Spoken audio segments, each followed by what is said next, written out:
मेरा बचपन, मेरा जो जन्म है वो हरियाणा के भादुगढ़ तहसील के झज्जर जिला का कनौदा गांव में हुआ।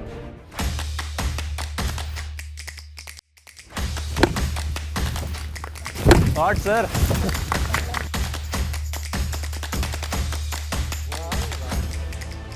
शुरू से ही हर चीज़ में भाग लेने का मतलब शौक़ रहा है। कहीं जीते हैं, कहीं हारे हैं, बट पार्टिसिपेट सब जगह किया है। ये जो लास्ट रिपब्लिक डे पे कंपटीशन हुआ था कलेक्टर एकादश और पत्रकार एकादश के बीच में, तो उसमें हमारी टीम जीती थी, तो उनका ये एक शील्ड है। बचपन बोलते थे कि जब बहुत ज़्यादा पढ़ रहा है तो पढ़ लेके कि घना कलेक्टर बनेगा आगे, तो वो जो चीज़ थी कि घना कलेक्टर बनेगा, तो वो कलेक्टर वाला वर्ड सुन रखा था। मैंने पापा को बताया कि नहीं कि थारा छोरा कलेक्टर बन गया। तो पापा का जो रिएक्शन मतलब वहाँ सुनने में आया कि यस मेरा बेटा आईएएस बन गया करके, वो खुशी मतलब अभी मैं सोचता हूँ तो मेरे को इतना इमोशनल हो जाता हूँ वो मोमेंट का। कि आप इस जर्नी को या पढ़ाई के तरीके को ऐसे ही बता दीजिए जैसे स्पोर्ट्स के भाषा में, क्योंकि अभी हम ग्राउंड में खड़े हैं। 1500 मीटर दौड़ना है, आप सुबह उठे, आप भागने लगे और आपने उसको भाग लिया। उससे पहले आपको उसी ग्राउंड में, उसी सिमिलर कंडीशन में कई बार उस चीज़ को प्रैक्टिस या रिहर्सल करनी होती है। बच्चोवती माताएं होती हैं, तो वो अपने बच्चे को एक प्राइवेसी में, एक डिग्निटी के साथ में अपने बच्चे को जो हम माँ का दूध बोलते हैं कि दूध का फीड है वो फीड करा पाएँ, तो उसके लिए हमने एक ब्रेस्ट फीडिंग रूम भी यहाँ पे बनवाया है। ये हसदेव क्रिएटर्स हमने जिले के अंदर एक पॉडकास्ट स्टूडियो कम रिकॉर्डिंग स्टूडियो स्टार्ट किया है। जितने भी आज के इतना हमारे यूट्यूबर्स हैं, ब्लॉगर्स हैं, जो लोग नए इस फील्ड में आना चाहते हैं और काम करना चाहते हैं, तो उनको जो स्टार्टिंग में सारे बेसिक इक्विपमेंट्स लगते हैं वो हम जिला प्रशासन की तरफ से उनको प्रदान कर रहे हैं। सर आपकी शादी जो हुई है लव मैरिज हुई है, अरेंज मैरिज हुई है? हमारी अरेंज मैरिज है ये। सर आपने बहुत सारे काम किए हैं जांजगीर के लिए पिछले 1 साल में, लेकिन जांजगीर में एक शिक्षा के क्षेत्र में जो देखा जाता है कि कहीं ना कहीं वो मुकाम हासिल नहीं किया, अभी भी पिछड़ा है कहा जा सकता है, जबकि जांजगीर 1998 से बना है। तो शिक्षा के क्षेत्र में आप कुछ ऐसा कर रहे हैं, कोई इनोवेटिव काम कर रहे हैं जिसकी वजह से आने वाली पीढ़ी जो है और जांजगीर जो है आने वाले समय में शिक्षा के क्षेत्र में आगे बढ़े? और आप जिस भी फील्ड में हैं, अपने फील्ड का बेस्ट बनने का प्रयास करिए। आपको जो मान सम्मान शोहरत जो भी आपको चाहिए हर चीज मिलेगी अगर आप अपने फील्ड का बेस्ट होने का प्रयास करें। नमस्कार, मेरा नाम सौरभ तिवारी है और आप विस्तार न्यूज़ देख रहे हैं। आज मैं आपको ऐसे मेहमान से मिलाने जा रहा हूं जिनके जैसा बनने का हर बच्चा सोचता है और हर माँ बाप चाहते हैं कि उनका बच्चा वैसा ही बने। किनसे मिलाने जा रहा हूं? मैं आपको कलेक्टर साहब से मिलाने जा रहा हूं। हर माँ बाप चाहते हैं कि उनका बच्चा अच्छे से पढ़ाई लिखाई करे और कलेक्टर बने, लेकिन एक ऐसा बच्चा जो कि 10वीं में 93% लाता है और 12वीं में 90%, इतना ही नहीं ग्रेजुएशन में 83% लाता है, हर जगह केवल टॉप करता है, और ऐसे में वो चुनता है सिविल सर्विस की तैयारी करना। और तैयारी में पहले प्रयास में तो प्रीलिम्स निकल जाता है, लेकिन दूसरे प्रयास में उनका प्रीलिम्स भी नहीं निकलता, गहरे सदमे में चला जाता है, डिमोटिवेट हो जाता है। फिर ऐसा क्या करता है कि वापस तैयार होता है, वापस मोटिवेट होता है और अगले साल वो देश की सबसे बड़ी परीक्षा टॉप करता है और IAS बन जाता है। जी हाँ, IAS बन जाता है और आज वो जांजगीर में कलेक्टर के पद पर तैनात है। तो ऐसे मेहमान से मिलाने जा रहा हूं आपको, जांजगीर कलेक्टर आकाश चिकारा से मिलाने जा रहा हूं। चलिए मिलते हैं और जानते हैं वो सारी बातें जो आप जानना चाहते हैं। कैसे तैयारी किए, कैसे सफल हुए और आज कैसे काम कर रहे हैं, सभी पे बात करेंगे। चलिए मिलाता हूं उनसे।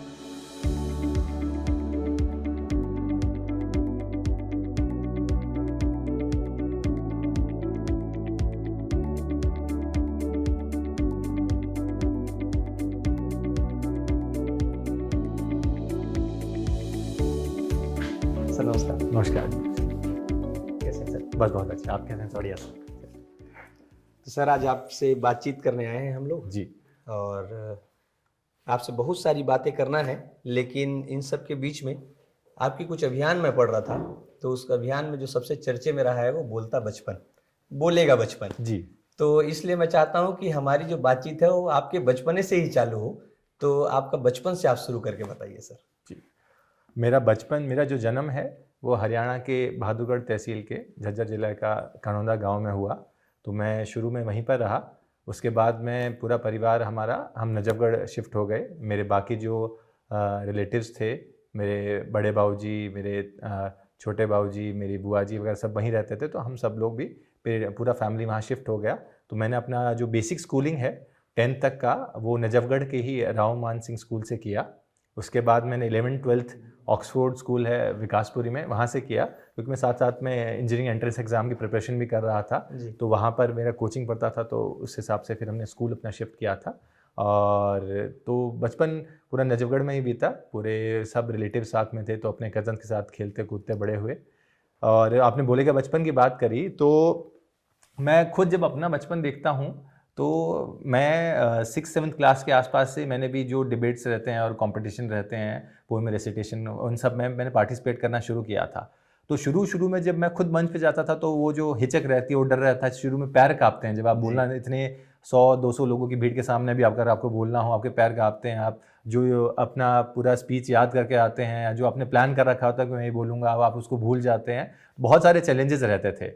तो जब मुझे छत्तीसगढ़ काडर अलॉट हुआ तो मैंने बहुत सारे ज़िलों में काम किया, तो मैंने ये देखा कि खासकर जो हमारे ट्राइबल बेल्ट होता है वहाँ पे ये चीज़ बहुत ही ज़्यादा डोमिनेंट है कि बच्चे बेसिक चीज़। मैं जब प्रोबेशनर था, मैं सरगुजा में प्रोबेशनर था, मैं वहाँ गया तो मैंने 5th क्लास के बच्चे से एक बहुत ही बेसिक चीज़ पूछी थी कि आप चले, आप अपने घर में क्या कौन कौन है, क्या करते हैं। तो वो बच्चा बेसिक चीज़ भी नहीं बता पा रहा था। मतलब ऐसी चीज़ नहीं है कि अब वो उसका ज्ञान उसको ना हो, क्योंकि जब भी हम बोलने की बात करते हैं तो 2 कंपोनेंट्स रहते हैं, एक तो क्या आपको बोलना है और दूसरा आप उसको कैसे बोल पा रहे हैं। तो ये चीज़ आप अपने फैमिली के बारे में बताना, 2 लाइन 3 लाइन तो सब कोई बता ही सकता है, लेकिन वो हिचक लगा लीजिए या फिर कोई बाहरी आदमी आता है तो उसके साथ खुलने का जो एक डर रहता है, मतलब आदमी इतना ओपन अप नहीं हो पाता।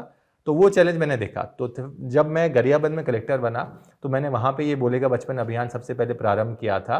और इसके अंदर हमारा टारगेट यही है कि हमारा जो टेंजिबल ये है कि कितने बच्चे हमारे 50, 100, 200 लोगों के सामने अपनी बेसिक चीज़ बता पा रहे हैं। तो ये अभी अभियान हमने जब शुरू किया तो सबसे पहले यही था, आप स्टेज पे आइए, मेरा नाम ये है, मेरे माता पिता का नाम ये है, मेरे पिताजी ये करते हैं, मेरे माताजी ये करते हैं, मैं यहाँ पे रहता हूँ। बेसिक चीज़ उनको बतानी है। तो एक बार जब ये बेसिक चीज़ जो उनको सबसे अच्छे से आती है उसको वो साझा कर पा रहे हैं, तो उसके बाद आगे आगे जैसे वो बड़े होते जाएंगे तो अपने विचारों को अच्छे से रख पाएँ। तो ये हमारा कैंपेन था। बोलेगा बचपन में भी इसको काफ़ी मतलब गरियाबंद में भी इसको बहुत सराहना मिली। उसका जांजगीर में हमने इसको रेप्लिकेट करा तो इसको काफ़ी अच्छा रिस्पॉन्स मिल रहा है। तो हमने जब ये हर स्कूल में प्रारंभ किया है, हर स्कूल में बच्चा जब स्कूल सुबह शुरू होता है तो असेंबली के टाइम पे 2 मिनट 3 मिनट 3 से 4 बच्चों को रोज़ बुलवाते हैं, जो बेसिक चीज़ें, कोई अच्छी कहानी सुना दी, उसका मोरल ऑफ द स्टोरी बता दिया, कोई जनरल नॉलेज के अच्छे फैक्ट्स बता दिए, कोई अपना आज के जो उसका न्यूज़पेपर की हेडलाइंस है उसको बता दिया। तो इस प्रकार से कोई भी बेसिक चीज़ें सब लोगों के सामने बताने का धीरे डर खत्म होता है। उसके बाद में अभी हमने इसका दिसंबर के अंदर डिस्ट्रिक्ट लेवल कंपटीशन भी किया था। हमने 3-4 कैटेगरी में डिवाइड कर दिया कि प्राइमरी स्कूल एक हो गया, मिडिल स्कूल एक हो गया, हायर सेकेंडरी स्कूल एक हो गया, और वहाँ पे अलग अलग कि आपको पोएम बताना है, डिबेट करना है, आपको जो टॉपिक दिया जाएगा इम्प्रॉम्प्टू बोलना है। तो वो सारी चीज़ें की गई। तो एक काफ़ी अच्छा लगता है बच्चों के लिए कुछ छोटी छोटी चीज़ें शुरू करके, जो बाकी मतलब ये कोई ऐसा बड़ा चीज़ नहीं है, क्योंकि प्राइवेट में ये चीज़ आपको मिल ही जाएगा, हर प्राइवेट स्कूल में ये चीज़ रहती है, बट हमारे शासकीय सेटअप में भी चीज़ आ पाए और बच्चों को एक अच्छा मंच मिल पाए और वो बिना किसी हिचकिचाहट के अपने विचारों की अभिव्यक्ति कर पाएँ, ये हमारा मूल उद्देश्य। सर मैं अभी आया तो देखा कि आप कुछ काम कर रहे थे, अगर ये ज़्यादा डिस्टर्ब ना हो रहा तो हम अपने बात को फिर आगे बढ़ाते हैं। हाँ, हम इसको 5 मिनट हॉल पे डाल लेते हैं। जी सर, सबसे पहले जो हमारे दर्शक हैं वो हमेशा जानना चाहते हैं कि IAS ऑफिसर जो होते हैं उनका दफ्तर कैसा होता है। तो मैं अगर आपकी इजाजत हो तो एक बार दफ्तर दिखा जी, मैं आपको पूरा अपना ऑफिस का एक टूर कराता हूँ जी।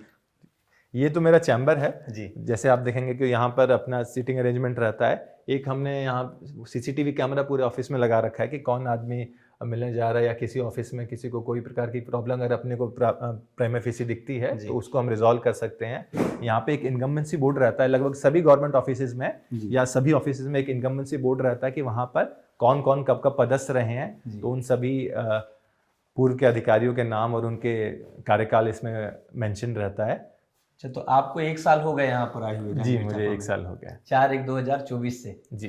अच्छा, ठीक है सर। और ये बोलना चाह रहा था सर कि जैसे कई लोग होते हैं वो IAS से मिलना चाहते हैं, लेकिन एक झिझक रहता है, डरते हैं कि मिल पाएंगे या नहीं, साहब हैं, बहुत बड़े साहब हैं। तो आपके पास तक पहुंचने का क्या जरिया है जो आम आदमी है उनका? जी, शासन ने ये बहुत अच्छे से इंश्योर करा है कि जो भी सिटीजन के ग्रीवेंसेस हैं या जो सिटीजन अपनी बात कहना चाहते हैं नागरिक, वो बात खुल के बिना किसी डर से कह पाएँ। तो इसमें 3-4 अलग अलग प्लेटफॉर्म है। एक तो हमारा जन समस्या निवारण शिविर रहता है। हर 15 दिवस के अंदर हम एक जिला स्तरीय जन समस्या निवारण शिविर लगाते हैं, जिसमें हमारे सभी विभाग के अधिकारी, मैं ADM, CO, जिला पंचायत, SP साहब, हम सब लोग जाते हैं और वहाँ पे जो नागरिक हैं वो अपने जो भी उनको आवेदन देना है, कोई समस्या है, कोई मांग है, वो हमें बता सकते हैं। दूसरा, हर मंडे को जनदर्शन लगता है जिसके अंदर खुद मैं बैठता हूँ और ये सुबह 11 बजे से 2 बजे तक रहता है। तो हमारे पास में हर बारी लगभग 125 से 150 एप्लीकेशंस आते हैं, तो वो जो हमारे नागरिक हैं उसके माध्यम से भी हम अपनी बात बता सकते हैं। इसके अलावा हमने कार्यालयीन टाइम में भी अपना दिन डिसाइड कर रखे हैं कि मंडे और वेडनेसडे को आप जो 12 से 2 के बीच में आ सकते हैं, अन्यथा कभी भी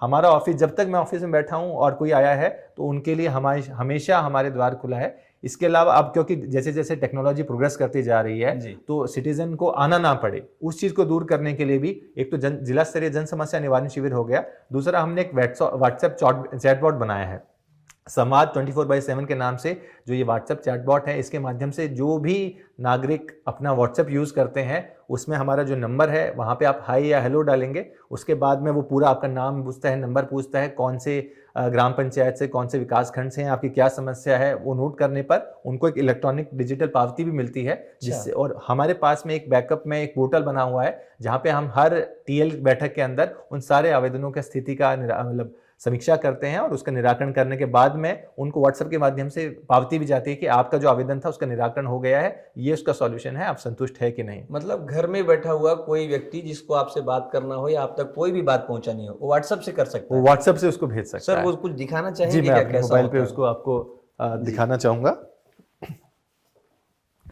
इसी के साथ साथ हमने जब ये 21 जून को हमने व्हाट्सएप चैटबॉट प्रारंभ किया था, फिर बाद में हमको लगा कि जो हमारे सीनियर सिटीजन्स हैं जो व्हाट्सएप यूज़ नहीं करते उनके लिए क्या, तो हमने ऑफिस समय में 10 बजे से 6 बजे तक इसी को कॉल सेंटर में भी एक्सटेंड कर दिया है। तो जो हमारा नंबर है आप इस पे व्हाट्सएप पे भी डाल सकते हैं या मंडे से फ्राइडे 10 से 6 बजे के बीच में आप कॉल करके भी अपने एप्लीकेशन को या ग्रीवियंस को आप इसमें रजिस्टर करा सकते हैं। जी, तो सर इसका अभी जो फीडबैक कैसा मिल रहा है आप? इसमें अभी तक अपने को 4 महीने में 2106 एप्लीकेशन मिल चुके हैं और 1910-1915 के आसपास डिस्पोज हो गए, 200 के आसपास पेंडिंग है। तो हमने उसके माध्यम से, जैसे ये हमारा नंबर है जी 7970001634। सर अगर आपको इजाजत हो तो मैं इसको कैमरा में यस प्लीज प्लीज। जैसे ये देखिए किशोर, इसको दिखा दीजिए, ये संवाद 24/7 जांजगीर नाम आप हाय हेलो लिखते हैं जी, तो फिर वो आपको पूछता है कि आपकी व्यक्तिगत मांग, इसमें विकल्प आता है कि आपको जिला प्रशासन को सुझाव देना है, आम जनता से जुड़ी कोई मांग, समस्या या शिकायत है, व्यक्तिगत मांग है या किसी प्रकार की सेवा है। उसके बाद अपना नाम और मोबाइल नंबर पूछता है, आपकी तहसील पूछता है, आप कौन सी तहसील से हैं वो भी आपको टैप करना है, आप शहरी या ग्रामीण से हैं, आप कौन से नगरीय निकाय से, अगर आप शहरी से हैं। उसके बाद में आपका क्या कौन से डिपार्टमेंट से, डिपार्टमेंट्स के नाम आते हैं, कौन से डिपार्टमेंट से आपको मांग है, तो आप उसको डाल के अपना PDF इसमें अपलोड कर सकते हैं। और जब आप आपसे पूछ लेता है कि ये आपका फाइनल वर्णन है, और फिर आपको एक डिजिटल पावती भी मिलती है जिसमें आपका एक यूनिक आवेदन क्रमांक रहता है, उसके माध्यम से हम भी आपको आपके एप्लीकेशंस को यहाँ पे ट्रैक करते हैं। सर इसका कोई टाइम बाउंडेशन भी है क्या कि इतने दिन के अंदर हम इस काम को? जब हमें एप्लीकेशन मिलता है तो हमारे पास जो मास्टर लॉगिन आईडी है वहाँ से हम उसको एक समय सीमा अलॉट करते हैं कि उसका एप्लीकेशन के ग्रेवेंसेस को देखते हुए कि उसको कितने दिन में हो जाना चाहिए, 1 दिन, 2 दिन, 7 दिन, तो अलग अलग जिस टाइप का एप्लीकेशन है उसके हिसाब से, बट मैक्सिमम 7 दिन के अंदर हम उसका निराकरण का पूरा प्रयास करते हैं। सर मैं यहाँ देख रहा था आपके चैम्बर के पीछे वो शानदार शील्ड लगा हुआ है, तो ये क्या चीज़ का है सर बताइए? ये जो लास्ट रिपब्लिक डे पे कंपटीशन हुआ था कलेक्टर एकादश और पत्रकार एकादश के बीच में, तो उसमें हमारी टीम जीती थी, तो उनका ये एक शील्ड है। आप लोग पत्रकार एकादश को हरा चुके हैं। उनके सहयोग से जिला चलता है, मतलब सबके सहयोग से, क्योंकि मीडिया को जो चौथा स्तंभ बोला जाता है डेमोक्रेसी में, हाँ क्रिकेट का है, क्रिकेट का है, और लास्ट आपके गणतंत्र दिवस का है। सर आप क्या करते हैं, बैटिंग करते हैं, बॉलिंग करते हैं?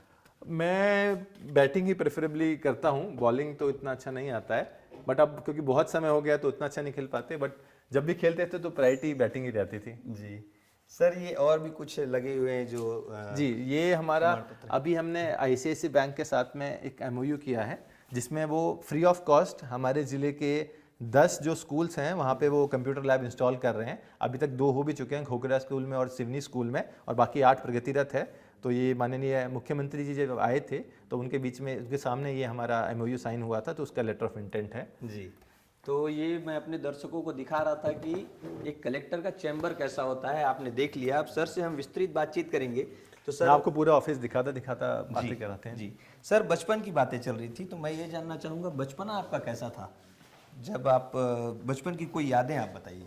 जी, अब बचपन की बात करें तो जैसे हर आदमी को लगता है कि हम तो सिंसियर ही थे, ये तो पेरेंट्स ज़्यादा अच्छे से बता पाएंगे कि हमारा कैसा था, बट मैं एक स्टूडियस, स्टार्टिंग से स्टूडियस।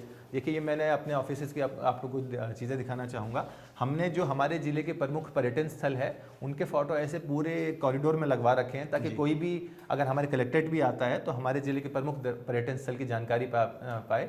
ये महानदी घाट है शिवरी नारायण का। इसी प्रकार से ये हमारा विष्णु मंदिर है जो जांजगीर में, इसको नक्टा मंदिर भी बोलते हैं। इस प्रकार के हमने सब जगह पर ये टूरिस्ट जो अपने टूरिज्म स्पॉट्स हैं उनके फोटो लगवा रखे हैं। सर, यहाँ हर जगह आप जा चुके हैं? हाँ, मैं सारी जगह विजिट कर चुका हूँ। घूमने के शौकीन भी हैं मतलब? अपने जिला तो कवर करना ही चाहिए कम से कम, ताकि वहाँ पे क्या सुविधाओं का विस्तार करें, क्या अभी है, क्या उसको और टूरिज्म पोटेंशियल को अचीव करने के लिए। ये मैं आपको अपना संवाद रूम भी दिखवाना चाहूँगा।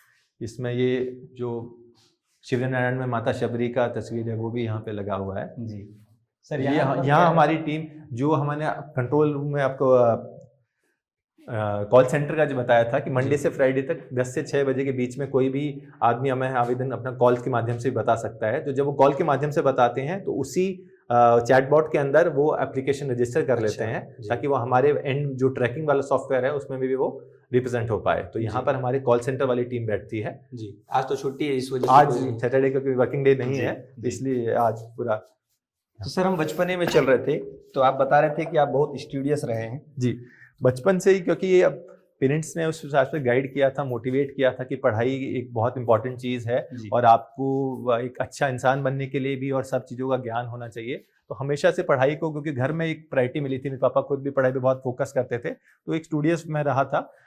मैं अपना पूरी स्कूल एकेडमिक लाइफ में टॉपर रहा हूँ, मैं कॉलेज का भी टॉपर रहा हूँ। तो एक शुरू से था कि पढ़ाई करनी है। पढ़ाई के साथ साथ में हल्का फुल्का मुझे एक्स्ट्रा करिकुलर की तरफ भी मोटिवेट करते थे।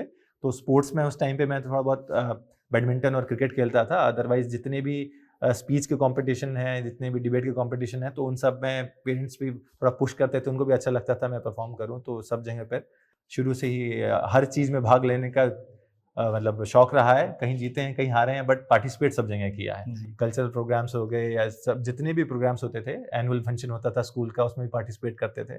तो पार्टिसिपेट हर चीज़ में किया है ताकि एक एक्सपोजर मिल पाए। और इसी चीज़ को जो खुद मेरा जैसे बचपन बीता, उसी चीज़ को हमने आगे एक्सटेंड भी किया है। आप देखेंगे जो भी मैं स्कूल में कहीं भी जाता हूँ स्कूल में, तो मैं यही बोलता हूँ कि स्कूल केवल ऐसा प्लेस नहीं है कि हम टेक्स्ट बुक में जो है वो बच्चे को पढ़ा दें और घर भेज दें और बच्चे का काम पूरा हो गया। बच्चे को आज की डेट में उसका एप्टीट्यूड क्या है, उसका इनबॉर्न टैलेंट क्या है, उसका स्किल किस डायरेक्शन में है, उसका एक एक्सपोजर देने का प्लेटफॉर्म है स्कूल। तो स्कूल के अंदर जो बच्चा अच्छा खेलता है उसको खेलने की सारी फैसिलिटीज़ होनी चाहिए। जो बच्चा पढ़ाई करना चाहता है उसके लिए साइंस लैब होना चाहिए, लाइब्रेरी होना चाहिए। जो बच्चा बाकी आजकल एक्स्ट्रा करिकुलर में करना चाहता है तो उसके लिए भी हमने कई सारे, जैसे बोलेगा बचपन, हमने इसके लिए कराया। इसी प्रकार से हमने टैलेंट तिहार, प्रतिभा को पंख करके कार्यक्रम किया था, जिसमें 7 अलग अलग विधाएं थी हमारा। जो इंस्ट्रूमेंट्स बजाते हैं, जो डांस करते हैं, जो गाना गाते हैं, उनके लिए भी हमने एकल और टीम वाला स्पोर्ट्स करके वो भी हमने कंपटीशन किया था। तो हर तरह के जो बच्चे का इंटरेस्ट है, जो इंक्लिनेशन है, उसका एक एक्सपोजर मिल पाए, वो हमारा पूरा प्रयास था। सर, मतलब अगर मैं देख रहा हूँ आपके काम को, तो जो जो चीज़ बचपन में हम सोचते हैं कि मैं ऐसा करूंगा, बड़ा होऊंगा तो ये करूंगा, तो वो सारी चीजें आप करें। आप बचपन में क्या सोचते थे कि अगर कोई आपसे पूछता कि बड़े होकर क्या करना है, तो आप क्या बताते थे उनको?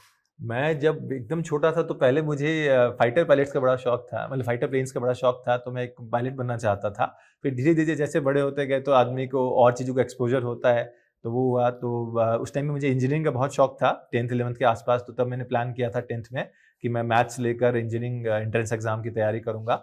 और फिर मैंने इंजीनियरिंग करी और उसके पश्चात मैंने 3 साल आसपास काम भी किया जी। तो उसके बाद में फिर मुझे लगा कि इंजीनियरिंग से अच्छा एक ऑप्शन अपने पास सिविल सर्विसेज का हो सकता है। तो फिर उसकी तैयारी करते करते यहाँ पे पहुंचे। सिविल सर्विसेज तक तो मैं जाऊंगा सर, क्योंकि मेरा मोटिव यही है कि उसके बारे में अच्छे से बातचीत हो। लेकिन मैं जब पढ़ रहा था तो पता चला कि आपके पापा एयरफोर्स में थे जी, और आपको इंटरेस्ट भी था जी, जेट उड़ाने का जी। तो क्या मतलब कैसे देखते थे आप? हर बच्चा चाहता है मैं अपने पिताजी के जैसे बनूं, तो आपने उसके लिए प्रयत्न किया या नहीं, ये भी थोड़ा बता दीजिए। जी, मेरे पापा टेक्निकल साइड में थे, तो मतलब फाइटर प्लेन्स से रिलेटेड उन्होंने काम वो देखते थे।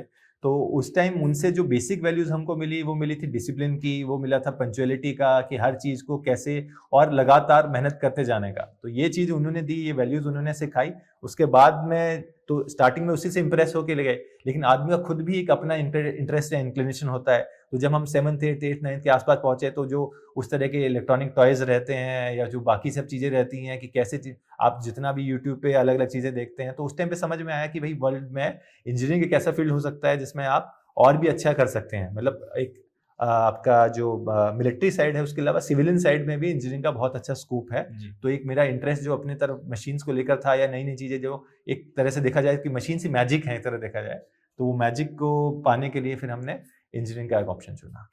ठीक है सर। तो सर ऐसे हम चलते चलते बात करते हैं। ये जैसे हमारे कलेक्ट्रेट का जब भी कोई यहाँ मेन एंट्री है जी, जैसे कोई मेन एंट्री से आता है, तो हमारे जिले का नाम और ये हमारे जिले की और देश की जो विरासत है उसका कुछ कुछ फोटो मिल जाता है। ये पहिया जैसे हम बात करते हैं कि चेंज को रिप्रेजेंट करता है, तो लेफ्ट साइड में हमारा जो हिस्टोरिकल महत्व रहा है, हमारा विष्णु मंदिर है, हमारा शिवरी नारायण मंदिर है, जो हमारे हिस्टोरिकल एक सिग्निफिकेंस है जिले का। और राइट साइड में जो टेक्नोलॉजी, हमारे बहुत सारे पावर प्लांट है, मड़वा पावर प्लांट है गवर्नमेंट का और बाकी सब, तो कैसे संस्कृति से लेकर टेक्नोलॉजी तक जिला जांजगीर चांपा हर चीज को महत्व दे रहा है, वो हमने इसको रिप्रेजेंट करने की कोशिश करी है।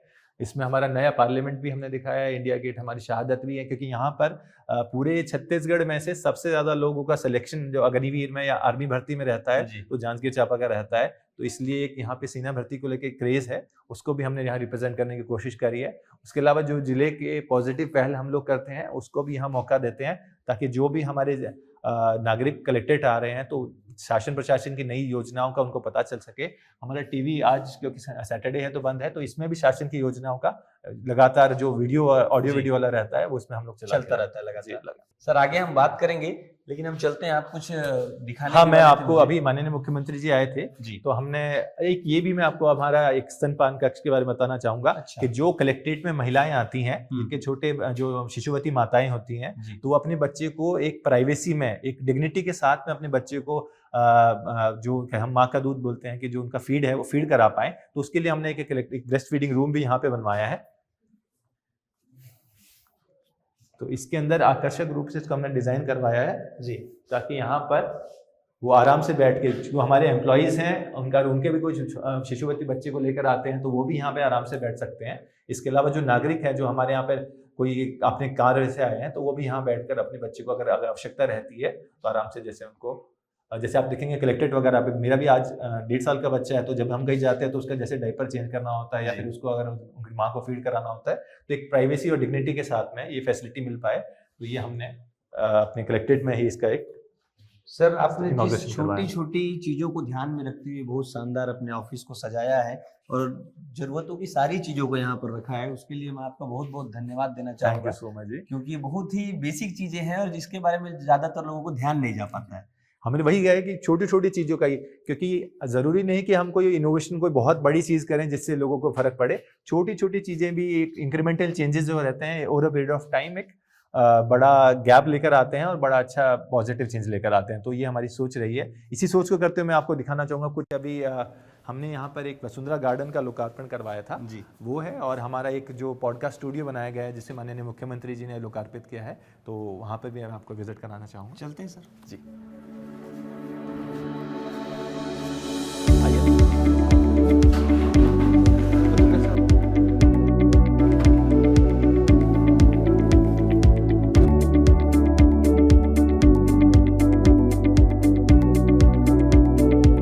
सर अब हम आगे चल रहे हैं देखने के लिए, लेकिन इससे पहले जब हम इधर आगे चलें तो आप बताइए कि आपने पढ़ाई के दौरान कैसे आगे बढ़ा और प्रेरणा कहाँ से मिली कि आपको यूपीएससी की तैयारी करनी है? यूपीएससी की अगर बात करें तो जब मैं, जैसे मैंने बताया, स्टार्टिंग से इंजीनियरिंग में बहुत इंटरेस्ट था, तो मैं इंजीनियरिंग किया। उसके बाद मैंने लगभग 1 साल टेक्सास इंस्ट्रूमेंट्स में काम किया, 2.5-3 साल के आसपास दिल्ली ट्रांसको लिमिटेड में काम किया। तो जब मैंने वहाँ पे काम किया तो मुझे फील हुआ कि हम प्राइवेट सेक्टर लगा लीजिए या पीएसयू लगा लीजिए, हमको चीज़ों का बहुत ही माइक्रो लेवल पे चीज़ें बताई जाती हैं। एक जो पूरा सिस्टम कैसे काम करता है वो चीज़ समझ में नहीं आती। मेरे से हमेशा से ये इंटरेस्ट था कि हमें पूरा एक बड़ा सिस्टम कैसे चलता है, उसको कैसे एक ओवरव्यू आए, एक हर चीज़ को डेप्थ में दोनों चीज़ें पता चले। बट मैंने देखा कि वहाँ पर अपना लिमिटेड, जैसे मैंने स्टैटिक टाइमिंग एनालिसिस करता था तो केवल उतना ही पार्ट मेरे को बताया जाता था, या फिर मैं उस पूरे सिस्टम में उतना ही कंट्रीब्यूट कर पाता था। जबकि मेरा बचपन से ये इच्छा रही थी जो भी चीज़ करें तो अपना एक मतलब पूरा सिस्टम हम डिजाइन करें, पूरा एंड से लेकर एंड तक का जो चीज मैं शुरू कर रहा हूँ उसका रिजल्ट क्या आ रहा है, फाइनल रिजल्ट उसको भी मैं देख पाऊँ। तो मुझे लगा कि प्राइवेट सेक्टर में चाहे पे अच्छा है और सारी फैसिलिटीज अच्छा है, बट वो जो ऑटोनॉमी मिलती है काम करने की वो शायद गवर्नमेंट लेवल पे और एक बहुत अच्छा रहता है। सेकेंडली मेरे साथ में ये है कि मुझे मतलब बचपन से अब इस तरह का रहा था कि चैलेंजेस पसंद है। अगर मोनोटोनस लाइफ हो कि वही चीज आपको आना है सुबह शाम तक यही करना है तो वो थोड़ा लाइफ में बोरियत आ जाती है। तो मुझे एक वो लगने लगा था, सैचुरेशन टाइप का आ गया था। मैंने 1 साल ही काम किया, बट 1 साल में मुझे बाकी सब चीज़ें बहुत अच्छा थी, बट ऐसे लग रहा था कि मैं अपने स्किल का उतना यूज़ नहीं कर पा रहा हूँ जितना मेरे पास में एक ऑप्शन है यूज़ करने का।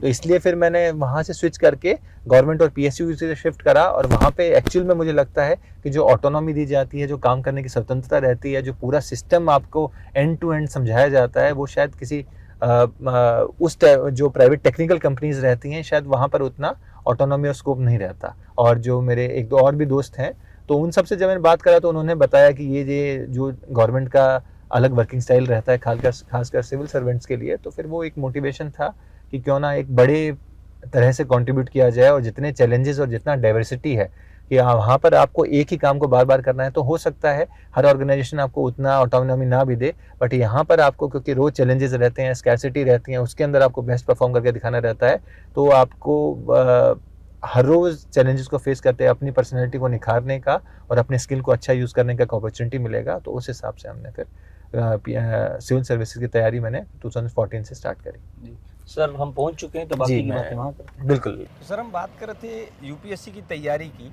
लेकिन एक बच्चा जो कि 10वीं में भी टॉपर हो, 12वीं में भी टॉपर हो, फिर ग्रेजुएशन में भी टॉपर हो, बहुत अच्छा सैलरी वाला जॉब भी ले लिया हो, उसे क्या ज़रूरत पड़ेगी कि वो आगे और भी सोचे या फिर यूपीएससी जैसी जर्नी तय करने के बारे में आगे सोचे?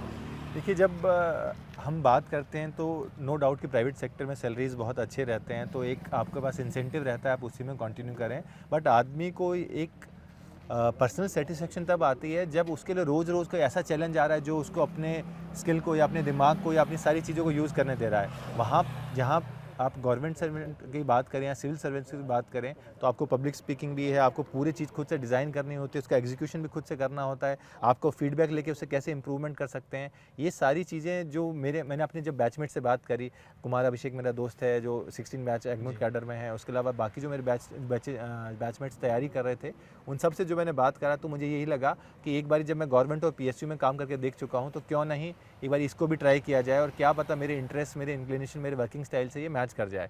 तो जब मैंने इसका प्रिपरेशन शुरू किया, क्योंकि इसमें मेनली जो सब्जेक्ट्स आते हैं सिविल सर्विसेज, बेसिकली आपके अराउंड में क्या हो रहा है आपको उसका बेसिक अवेयरनेस रहना चाहिए, आपकी हिस्ट्री, ज्योग्राफी, पॉलिटी, इकोनॉमिक्स, ये सब का नॉलेज होना चाहिए। और 10th तक हमने पढ़ाई था। 10th में मेरे सोशल साइंसेज में 99 मार्क्स आए थे, तो सोशल साइंसेज में तरफ एक बेसिक इंटरेस्ट मेरा उस टाइम भी था। तो जब दोबारा मौका मिला, पढ़ने लगे तो इंटरेस्ट आया उसके आसपास। बाकी हर आदमी मतलब एक जानना ही चाहता है कि मेरे आसपास जो हो रहा है उससे क्या फ़र्क पड़ेगा। एक तो हम इवेंट्स पढ़ते हैं कि चलिए मान लीजिए रशिया यूक्रेन का वॉर हो रहा है, लेकिन एक जो उसका पूरा एनालाइज करके कि उससे क्या फ़र्क पड़ेगा, इंटरनेशनल इकोनॉमी पे कैसे चीज़ें आएंगी, कहाँ से जो ट्रांसपोर्टेशन है वो इफेक्ट होगा, किसके प्राइसेस बढ़ेंगे, कैसे क्या चीज़ होने वाला है। तो जब ओवरऑल चीज़ों को समझते हैं, चीज़ों को देखा समझा तो इंटरेस्ट आया। तो पढ़ाई की जो चीज़ उस टाइम पर पहले हैबिट थी वो और हेल्प करा, और उसी फील्ड में अपना इंटरेस्ट को पूरा पाने के लिए हम लोग लगातार काम करते गए। सर, दोस्तों की बातें सुनकर अक्सर कहा जाता है कि दोस्त यारी के चक्कर में बच्चा बिगड़ जाता है। आप ऐसा एक केस है जो दोस्ती के चक्कर में उससे और आगे बढ़े, कहते हैं वो सब। लेकिन क्या सिर्फ सुन के ही आपके अंदर ये भावना आई, या कोई ऐसा स्पार्क हुआ कि नहीं मुझे आईएएस बनना है या यूपीएससी क्रैक करना है? देखिए, एक सबसे बड़ा फैक्टर तो वही था कि आप जब किसी चीज़ को समझें कि आपकी क्या रिक्वायरमेंट है और सामने क्या चीज़ ऐसी है जो उस रिक्वायरमेंट को फुलफ़िल करने के लिए आपको अपॉर्चुनिटी प्रोवाइड कर रही है, तो वो चीज़ जब मैंने सुना, समझा, देखा तो वो एक बड़ा फैक्टर था। उसके अलावा बाद में फिर हमने पढ़ा कि कैसे कैसे जो सिविल सर्वेंट्स हैं वो चीज़ों में चेंज लाए हैं। मैंने कुछ बुक्स भी पढ़ी, TSR सुब्रमण्यम साहब की बुक पढ़ी मैंने, उसके अलावा TN शेषन साहब के बारे में पढ़ा कि कैसे उन्होंने जो पूरा इलेक्शंस का प्रोसेस था उसमें इतना बड़ा चेंज लाए। तो देखा कि एक बहुत ही अच्छा अपॉर्चुनिटी रहता है चीज़ों को अच्छा करने करने का लोगों के लिए। और बाकी हम हमेशा जो क्रिब करते रहते हैं कि भाई हमें ये चीज़ नहीं मिल रही है, गवर्नमेंट ये नहीं कर रहा है, तो क्यों ना एक बारी उस साइड जाके भी देखा जाए कि क्या चैलेंजेस रहते हैं, क्या अभाव रहते हैं, और उसके अंदर भी बेस्ट पॉसिबल करने के लिए कैसे हम लोग प्रयास करते हैं। तो वो एक मन में था, तो और पढ़ने की आदत थी, तो उस हैबिट को कंटिन्यू करते हुए एक नया मोटिवेशन जो मिला था उस तरह हमने उसको परस्यू किया। और फिर थर्ड अटेम्प्ट में भगवान की दया से और थोड़ा हार्ड वर्क से ये सफलता मिली। सर 10th में टॉप किए, 12th में टॉप किए, ग्रेजुएशन में टॉप किए, और मैं साथ में पढ़ रहा था आपने आईएएस क्रैक किया, आईईएस क्रैक किया, यस गेट क्रैक किया। लेकिन आप जब पहला अटेम्प्ट लिए तो प्री निकला, आगे नहीं बढ़ पाए। फिर सेकंड अटेम्प्ट में आपका प्री भी नहीं निकला। वो एक ऐसा दौर रहा होगा जिसमें मैं पढ़ भी रहा था कि आप डिमोटिवेट भी हुए। तो उस दौर में क्या सिनेरियो था, कैसे आप चीज़ों को संभाले और कैसे वापस अपने आप को जोड़ पाए? देखिए कि ये भी चैलेंज रहता है कि अगर जो फेलियर है ना, वो फेलियर आपको बहुत कुछ सिखाती है। सक्सेस आप पा लेते हैं, लेकिन सक्सेस के साथ कुछ कमियां जो आपकी रहती हैं वो छिप जाती हैं। लेकिन जब आप एक बार फेलियर को फेस टू फेस देखते हैं तो आपको अपना पूरा प्रोसेस को एनालाइज करके क्या सुधार करके अच्छा कर सकते हैं। और उस टाइम पे हमने दूसरे को बोलना बहुत आसान रहता है कि करत करत अभ्यास के जड़मती हो तो जान, और आप लगाता रहिए, मन के हारे हार है, मन के जीते जीत, बोलना बहुत आसान रहता है। जब आप खुद उस चीज़ को जीते हैं ना, तो आपको समझ में आता है कि क्या चैलेंजेस है। तो क्योंकि एकेडमिक करियर थोड़ा अच्छा रहा था, तो हमेशा से उम्मीद थी कि निकल जाएगा। फर्स्ट बार में प्री निकला, मेंस में हम किसी थोड़े मार्क्स से रह गए, तो लगा कोई नहीं, नेक्स्ट अटेम्प्ट करते हैं, इस बार तो हो ही जाएगा। लेकिन नेक्स्ट अटेम्प्ट जब प्रीलिम्स ही नहीं निकला तो इतना ज़्यादा डिप्रेसिंग था। कई बार अपने को सेल्फ डाउट होने लगता है कि क्या मैं इस चीज़ के लिए बनाऊँ। हर आदमी का एक एप्टीट्यूड होता है, मेहनत से हम पा सकते हैं, लेकिन मेरे को नहीं मिल रहा है। तो ऐसा तो नहीं मैं इस चीज़ के लिए बना ही नहीं हूँ, मेरे में जो क्वालिटी चाहिए इसको क्लियर करने की जो कैपेबिलिटी है वो नहीं है। तो उस टाइम पे बड़े सेल्फ डाउट्स होने लगे थे। बट मेरे पापा ने उस टाइम पे मुझे बहुत सपोर्ट करा और उन्होंने कहा कि तो एक बारी और अटेम्प्ट दे। मैं एक बारी सोच रहा था मैं थर्ड अटेम्प्ट के लिए जाऊँ कि नहीं जाऊँ, बट मेरे पापा ने मोटिवेट किया कि तू अभी तक हर चीज़ करा है और इसको भी तू, मेरे को पूरा भरोसा है तू कर लेगा। थोड़ा और मेहनत करते हैं, थोड़ा अपना खुद से एनालाइज़ कर कि पिछली बार क्या गलतियाँ रही, क्या कमियाँ रही और कैसे उनको दूर किया जा सकता है। तो पापा ने उस टाइम जो वो 15-20 दिन, महीने भर का फेज़ था, उसमें बहुत हेल्प करा। और फिर वहाँ से मोटिवेट होकर मैंने दोबारा एक तरह से देखा जाए मेरा अंतिम अटेम्प्ट ही था कि इसके बाद अगर नहीं होगा तो फिर छोड़ ही दूंगा, क्योंकि 3-3 साल देने के बाद में अगर सफलता नहीं पा रही तो शायद मेरे जो स्किल सेट है वो उस चैलेंज के लिए पूरा नहीं है। लेकिन फिर थर्ड अटेम्प्ट में हमारा प्री, मेंस और इंटरव्यू तीनों स्टेज क्लियर होकर अपनी 73rd रैंक आई थी। 2016 में आप जब क्रैक किए यूपीएससी जी, और फाइनल रिजल्ट आया, कैसी फीलिंग्स थी उस समय आपके पास? वो मेरी लाइफ का one of the happiest moments रहा होगा। और उस टाइम पे मैं जब रिज़ल्ट आया 31 मई का दिन था जी। और शाम को 6:30-7 बजे के आसपास आया। तो मैं उस टाइम बाहर था कहीं, फिर मैंने रिज़ल्ट देखा तो बहुत ही इमोशनल मोमेंट था। मैंने सबसे पहले अपने फादर को कॉल किया कि पापा ऐसे रिज़ल्ट आया है और 73rd रैंक आई है और इसमें क्योंकि 90 सीट्स रहती हैं तो अपने को आईएएस मिल जाएगा। तो पापा का जो रिएक्शन मतलब वहाँ सुनने में आया कि यस मेरा बेटा आईएएस बन गया करके, वो खुशी मतलब अभी मैं सोचता हूँ तो मेरे को इतना इमोशनल हो जाता हूँ वो मोमेंट का।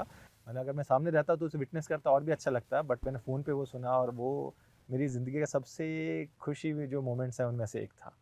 क्योंकि मैंने अपने पापा मतलब एक मेरा जो एकेडमिक करियर लगा लीजिए या किसी भी चीज़ के लिए एक बड़ा फैक्टर यही था कि मेरे को अपने पापा को खुशी देनी है। वो इतना हार्ड वर्क करके हमारे लिए हर चीज़ कर रहे हैं, तो उनके लिए जितना भी थोड़ा बहुत कर पाएँ वो एक हमेशा से दिल में था। तो उनको जो चीज़ अच्छी लगी, हरियाणा में एक तरह से देखा जाए जब बचपन में थे तो ये वर्ड मैंने बाद में इसको एनालाइज़ करा तो हमने ये वर्ड सुन भी रखा था। बचपन में बोलते थे कि बहुत ज़्यादा पढ़ रहा है तो पढ़ लिख के घना कलेक्टर बनेगा के, तो वो जो चीज़ थी कि घना कलेक्टर बनेगा, तो वो कलेक्टर वाला वर्ड हाँ सुन रखा था, लेकिन कभी इतना चीज़ उस पर ध्यान नहीं गया वहाँ पे। क्योंकि कलेक्टर वर्ड भी हर जगह अलग अलग बोलते हैं। हरियाणा और पंजाब साइड में डीसी ज़्यादा चलता है, डिप्टी कमिश्नर चलता है। बिहार यूपी में डिस्ट्रिक्ट मजिस्ट्रेट डीएम ज़्यादा बोलते हैं। हमारे छत्तीसगढ़ में कलेक्टर ज़्यादा बोलते हैं। तो हर जगह अलग अलग वर्ड था, बट ये कलेक्टर वर्ड मैंने वहाँ सुन रखा था। तो बाद में जब मैंने उसको रेट्रोस्पेक्टिव में देखा कि हाँ यार ये चीज़ तो बचपन में थी, लेकिन हम किसी बड़ी चीज़ तोप मानते थे क्योंकि तोप आदमी होगा, ऐसे होगा। अभी भी सर जो नहीं पा सकते हैं उस पद को यही सोचते हैं कि हाँ, इतना पढ़ के क्या कलेक्टर बन जाओगे? एक वो हाँ, आम बोलचाल की भाषा में कई बार ऐसे हम स्लैंग्स यूज करते हैं। अपने पापा को बताया कि नहीं कि थारा छोरा कलेक्टर बन गया? वो जो मोमेंट था उनके साथ शेयर किया और उनकी जो खुशी थी और वो सब चीज़ एक बहुत ही मतलब मेरे लाइफ का one of the highest points अगर था तो वही है। तो सर अभी हम इस गार्डन में हैं और कलेक्टर बनने के बाद सबका एक इच्छा रहता है कि ये काम कराऊंगा, ये काम कराऊंगा। तो आप गार्डन दिखाने लाए हैं, तो इसके बारे में थोड़ा सा बताइए, फिर हम उस वाली जर्नी को आगे बढ़ेंगे। जी, जैसे जो अभी हमारा शहर है, शहर के अंदर जो बेसिक फैसिलिटीज़ की हम बात करते हैं तो उसमें एक हमारा बच्चों के लिए लाइब्रेरी रहता है, एक पार्क रहता है या गार्डन हमारे पास जी। में अच्छा हो, चौड़ी सड़कें हों हमारे पास में, एम्प्लॉयमेंट की कुछ अपॉर्चुनिटीज़ हो, स्पोर्ट्स की फैसिलिटीज़ हो, इन सब चीज़ों पे काम करने के लिए हम यहाँ जो छत्तीसगढ़ शासन है उसके मार्गदर्शन में काम कर रहे हैं। तो आप देखेंगे ये वसुंधरा गार्डन है, इसको 2016 में रेनोवेट करके ओपी चौधरी साहब ने इसका लोकार्पण करवाया था। जी। लेकिन पिछले कुछ साल से मेंटेनेंस के अभाव में ये बंद हो गया था। तो हमारे यहाँ पे जो एक कंपनी है पीआईएल कंपनी, उनसे हमने सीएसआर में रिक्वेस्ट करके इसका दोबारा रेनोवेशन कराया है। ये लगभग 7 एकड़ में हमारा गार्डन है, 4 एकड़ का आगे वाला पैच है, पीछे बीच में 3 एकड़ का पैच है। जी। तो 7 एकड़ का एक गार्डन बन गया है। यहाँ बच्चों के लिए झूले लगाए गए हैं, वॉकवे बनाया गया है। आप सुबह देखेंगे, सुबह कभी आएंगे आप 6, 7, 8 बजे तक, तो यहाँ पे काफ़ी अच्छा मॉर्निंग वॉक करने वाले लोगों की भीड़ रहती है। और शहर का सबसे बड़ा पार्क ये है। तो ये क्या पार्क हमने बनवाया है। इसी प्रकार से जो हमारा शहर का एंट्री है, खुखरा चौक से लेकर कचहरी चौक तक का हमारा रोड है, उस रोड का हमने चौड़ीकरण कराया है, डिवाइडर, अभी वहाँ लाइटों का काम चल रहा है। इसी प्रकार से हमारा जो बीटीआई चौक से खोखसा ब्रिज वाला है, उसका भी रोडों का चौड़ीकरण हो रहा है। तो हमारा पूरा जो शहर है वो डिवाइडर युक्त रोड का हो जाएगा। तो ट्रैफिक की जो समस्या शहर में रहती है, उससे लोगों को निजात मिलेगा। लाइब्रेरी हमारी एक ऑलरेडी पेंट्री में चल रही है, उसको हमने थोड़ा और स्ट्रेंथन कराया था। अभी शासन के द्वारा एक 250 सीटर लाइब्रेरी नालंदा परिसर की तर्ज पे और सैंक्शन करी गई है। तो हमारे ज़िले में लाइब्रेरी हो जाएगी। ये पार्क हमारा जिला मुख्यालय में अच्छा हो गया है, चौड़ी सड़कें हो गई है, स्टेडियम, यहाँ स्पोर्ट्स की फैसिलिटीज़ का थोड़ा अभाव था, तो हमने एक आउटडोर स्टेडियम बनाया है खोखरा के अंदर, जो लगाए हुए ग्राम पंचायतों, क्योंकि शहर में स्पेस का थोड़ा कंस्ट्रेंट था, वहाँ लगाया गया है। उसके अंदर आप देखेंगे बॉक्स क्रिकेट है, बास्केटबॉल है, वॉलीबॉल है, खो खो है, लॉन टेनिस है, स्केटिंग है और 400 मीटर का रनिंग ट्रैक है। तो सारी फैसिलिटीज़ आउटडोर की हो गई। और इंडोर का भी अभी माननीय मुख्यमंत्री जी आए थे, उनके द्वारा भूमि पूजन किया गया है। तो हमारा 3 बैडमिंटन कोर्ट का एक इंडोर स्टेडियम भी अगले 1 साल के अंदर तैयार हो जाएगा। सर, जब गार्डन बन रहा था तो आपका इसमें पर्सनल इनपुट क्या रहा कि मैं ये चाहता हूँ और ये चीज़ होना चाहिए, ऐसा कुछ रहा क्या? जी, क्योंकि मेरा 1.5 साल का एक बच्चा है अभी रिसेंटली, तो उसके हिसाब से कहीं भी जाते हैं तो चीज़ें थोड़ी-थोड़ी चेंज होती हैं। तो एक खिलौनों का हमने या जो झूले थे, झीलों पे हमने थोड़ा फोकस किया था कि अपने 2-3 अलग-अलग जगह लग जाएँ।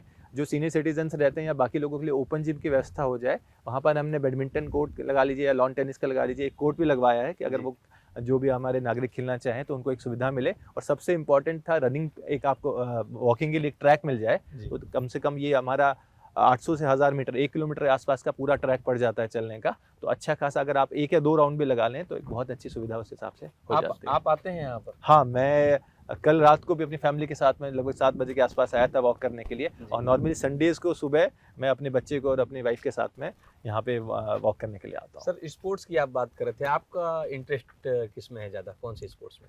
मेरे को स्टार्टिंग से ही बैडमिंटन का और क्रिकेट का शौक़ रहा था। तो क्रिकेट में तो अब शौक़ था, लेकिन उतना अच्छा खेल नहीं पाया, इसलिए कभी भी अपना डिस्ट्रिक्ट टीम में या फिर अपने स्कूल की टीम में सिलेक्शन नहीं हो पाया।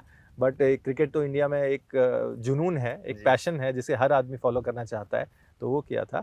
और बैडमिंटन जब मैं अकेडमी गया तो बैडमिंटन को परस्यू किया था, तो वो भी एक डिसेंट खेल लेता है। सर, आप भी नजफगढ़ से आते हैं और नजफगढ़ के नवाब के नाम से एक बहुत ही ज़्यादा प्रसिद्ध क्रिकेटर हैं, आपको याद है क्या? जी, वीरेंद्र सहवाग वहीं नजफगढ़ के ही है, बल्कि उनका घर हमारे घर लगभग 500 मीटर दूर ही है। अच्छा। हाँ, जब वो उन्होंने खेलना शुरू किया उस टाइम मैं स्कूल में ही था। तो जब मैं स्कूल से आ रहा था तो मैंने उनको एक बारी देखा भी है। वो अपने उनके पास स्कूटर रहता था, तो स्कूटर पे वो जा रहे थे, तो जस्ट मैंने उनको क्रॉस करते हुए देखा भी है। तो उस टाइम पे हमारे लिए एक बहुत बड़ी चीज़ रहती थी कि अरे वीरेंद्र सहवाग का है, और अपने यहाँ से थे और बहुत उनका अच्छा वहाँ पे खेलने का रहा है। और जब वो सफल हो गए उसके बाद मिलने का नहीं मौका मिला क्या? वो मतलब वैसे उनको जानते नहीं है, बट जैसे कभी क्रॉस करते देख लिया, कभी वैसे, और घर पास में था तो कभी कभी उनके घर से जा रहे हैं तो बताते देखो ये वीरेंद्र सहवाग का घर है। एक दूसरे दोस्तों से ऐसी बातें करना, वही एक क्रेज़ रहता है उस टाइम पे। सर बता रहे थे कि ये गार्डन उन्होंने बहुत अच्छा तैयार करवाया है, तो ये गार्डन हम देख लिए, हम आगे बढ़ते हैं, और भी चीज़ें हैं जो सर हमको दिखाना चाहते हैं, वो भी देखते हैं।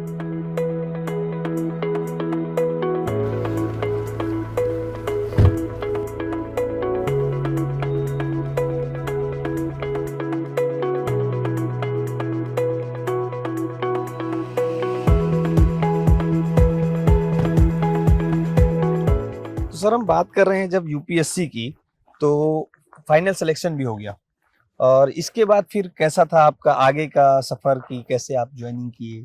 लेकिन ये सब जानने से पहले मैं ये जानूंगा सर कि तैयारी का प्रोसेस क्या था, लास्ट ईयर में वो गुरु मंत्र जो आपके पापा ने दिया हो या जिससे आपको ऐसा लगता है सफल हुए, वो एक टिप्स बता दीजिए ताकि जो युवा वर्ग देख रहे हैं उनके लिए बहुत ज्यादा हेल्पफुल हो जाए।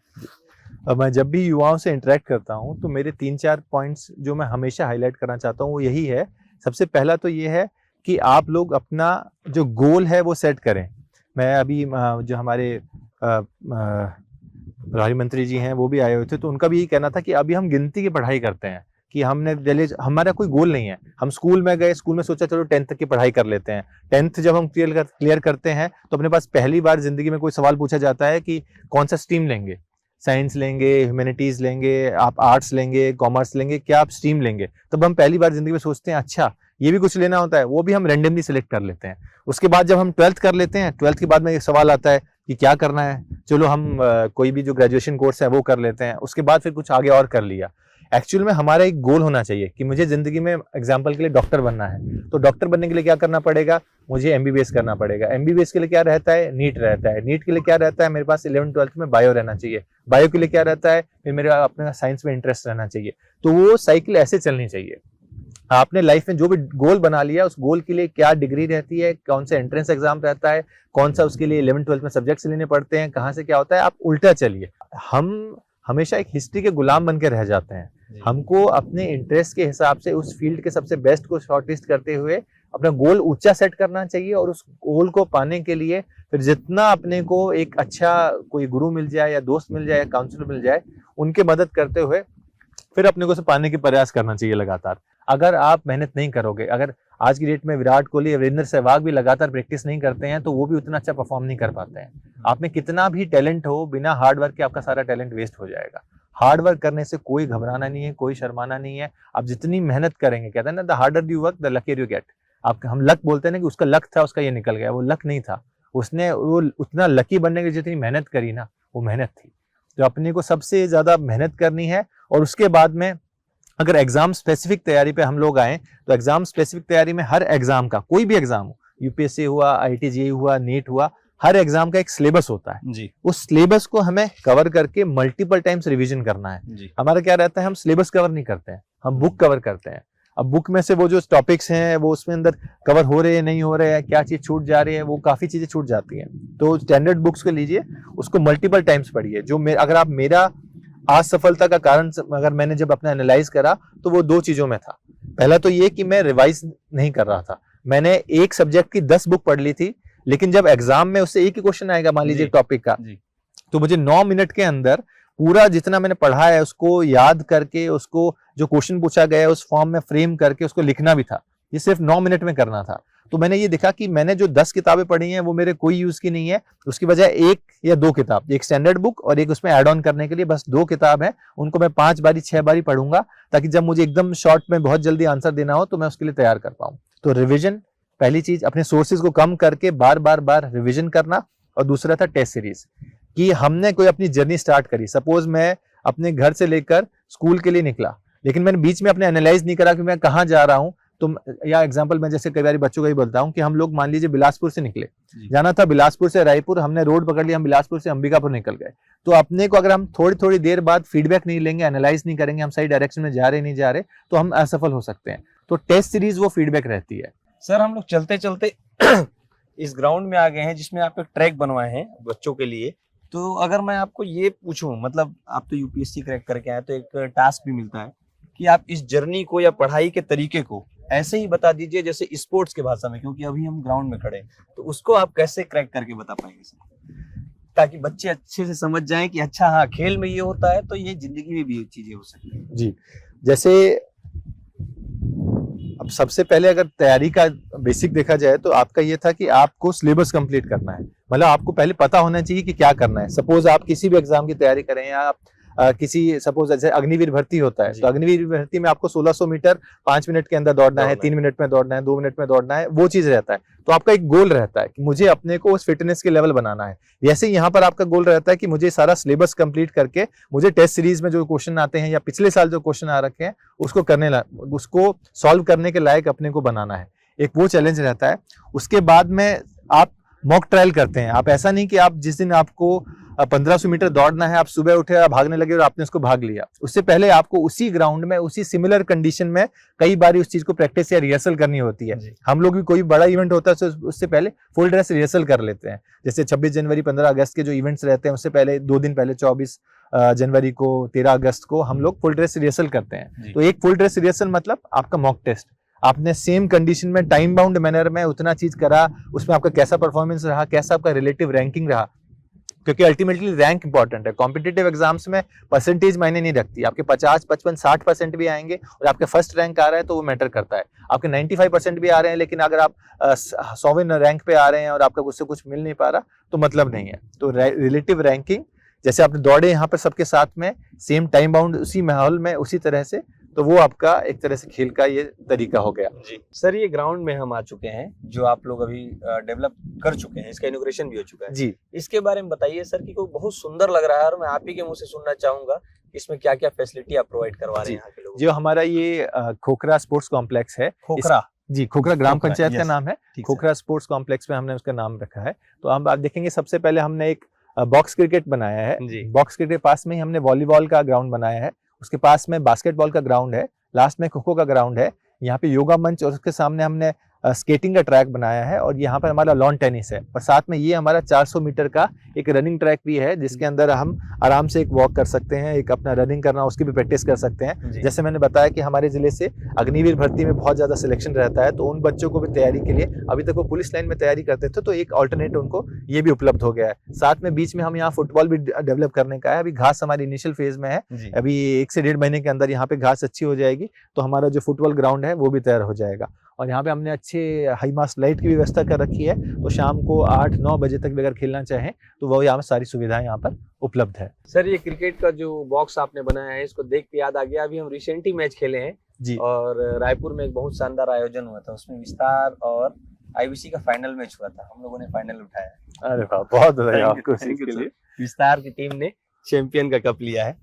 तो सर ये इस पे अभी जो बच्चों को आने मिल रहा है, मतलब ये लोग प्रैक्टिस चालू कर चुके हैं इस ग्राउंड में? जी, यहाँ पे हमने एक एसोसिएशन, जो हमारे अलग अलग एसोसिएशन थे उनके अध्यक्षों को मिलाकर और हमारे कुछ जो जनप्रतिनिधि थे एक्टिव उनको मिलाकर और हमने स्पोर्ट्स ऑफिसर को मिलाकर एक पूरा एसोसिएशन बना दिया है, समिति बना दी है, जो समिति इसका पूरा संचालन कर रही है और बच्चों को खेलने के लिए, नॉर्मली सुबह और शाम बच्चे ज्यादा आते हैं, दिन में थोड़ा कम रहता है, तो उस हिसाब से वो समिति इसका संचालन कर रही है ताकि इसका रखरखाव भी, एक बेसिक फीस लेकर इसका रखरखाव भी होता रहे, 100 रुपए 200 रुपए टाइप का एक बेसिक फीस है।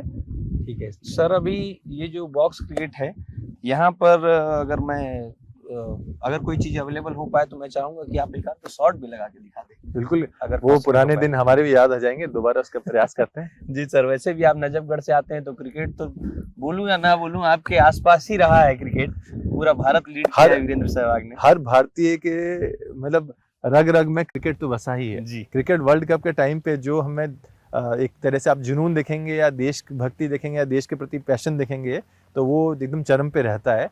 तो क्रिकेट तो हर भारतीय के एक प्रेफरेंस में हमेशा रहता ही है, तो आइए थोड़ा क्रिकेट भी ट्राई किया जाए। सर एजुकेशन के दौर में ऐसा होता है क्या कि अगर हम खेल कूद के लिए टाइम निकालते हैं तो उससे पढ़ाई में कोई फर्क पड़ता हो, ऐसा कुछ होता है क्या?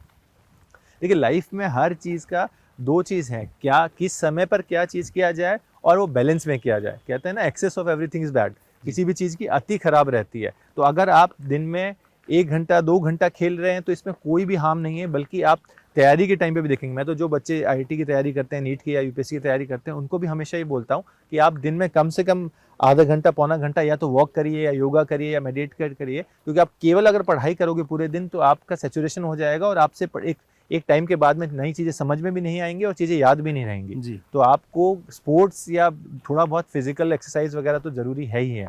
आप अपने पढ़ाई के दौर में क्या करते थे सर?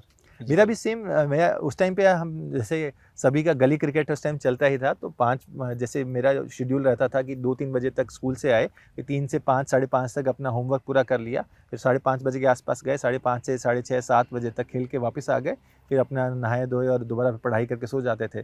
तो नॉर्मल डेज में देखेंगे अगर आप लगातार दिन में 2 घंटे 3 घंटे भी पढ़ाई कर रहे हैं तो आप बहुत अच्छा रिजल्ट ला सकते हैं। बट बात यह है, कंसिस्टेंसी इज द की। आपको 3 घंटे 4 घंटे या आप 2.5 घंटे भी पढ़ रहे हो, मैं कह रहा हूँ 10th क्लास तक अगर आप सिर्फ दिन में 2.5 घंटे भी पढ़ रहे हैं लेकिन आप रोज पढ़ रहे हैं तो आप टॉप स्कूल कर आराम से अपना स्कूल टॉप कर सकते हैं। जी सर, आइए सर थोड़ा सा खेल भी लिया जाए अब आपके साथ।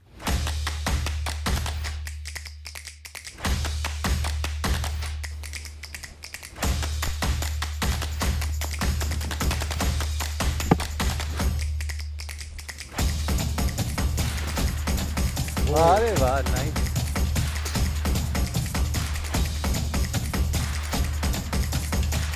मैं ये जानना चाह रहा था सर कि अभी जब आप इतना काम में दिन भर बिजी रहते हैं, अपने लिए समय निकाल पाते हैं, खेलने के लिए समय निकाल पाते हैं क्या?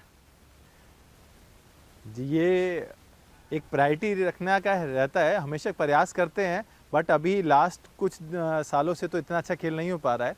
जितना मैं अगर याद करूं तो क्रिकेट खेले मेरे को बहुत टाइम हो गया है, लगभग नहीं तो 2 साल बाद कभी बैट दोबारा हाथ में उठाया होगा, तो समय थोड़ा सा अभाव रहता ही है। जी सर, बचा लीजिए, स्टंप तो है नहीं लेकिन फिर भी बहुत सर, अच्छी बॉलिंग करते हैं आप। आपने वो क्लिप देखी होगी वीरेंद्र सहवाग की, जी जिसमें वो बैटिंग करते हैं और गाना गुनगुनाते हुए छक्के मार देते हैं। हाँ, उन्होंने कहा था कि मेरे दिमाग में मेरे गाने ही चल रहे होते हैं जी, तो इसलिए कोई भी बॉलर करे, कोई कितना फास्ट बॉलर है, मुझे ज़्यादा फर्क नहीं पड़ता।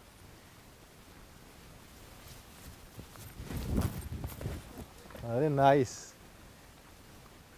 धीरे धीरे मैं भी लय फॉर्म में आ सर। रहा हूँ।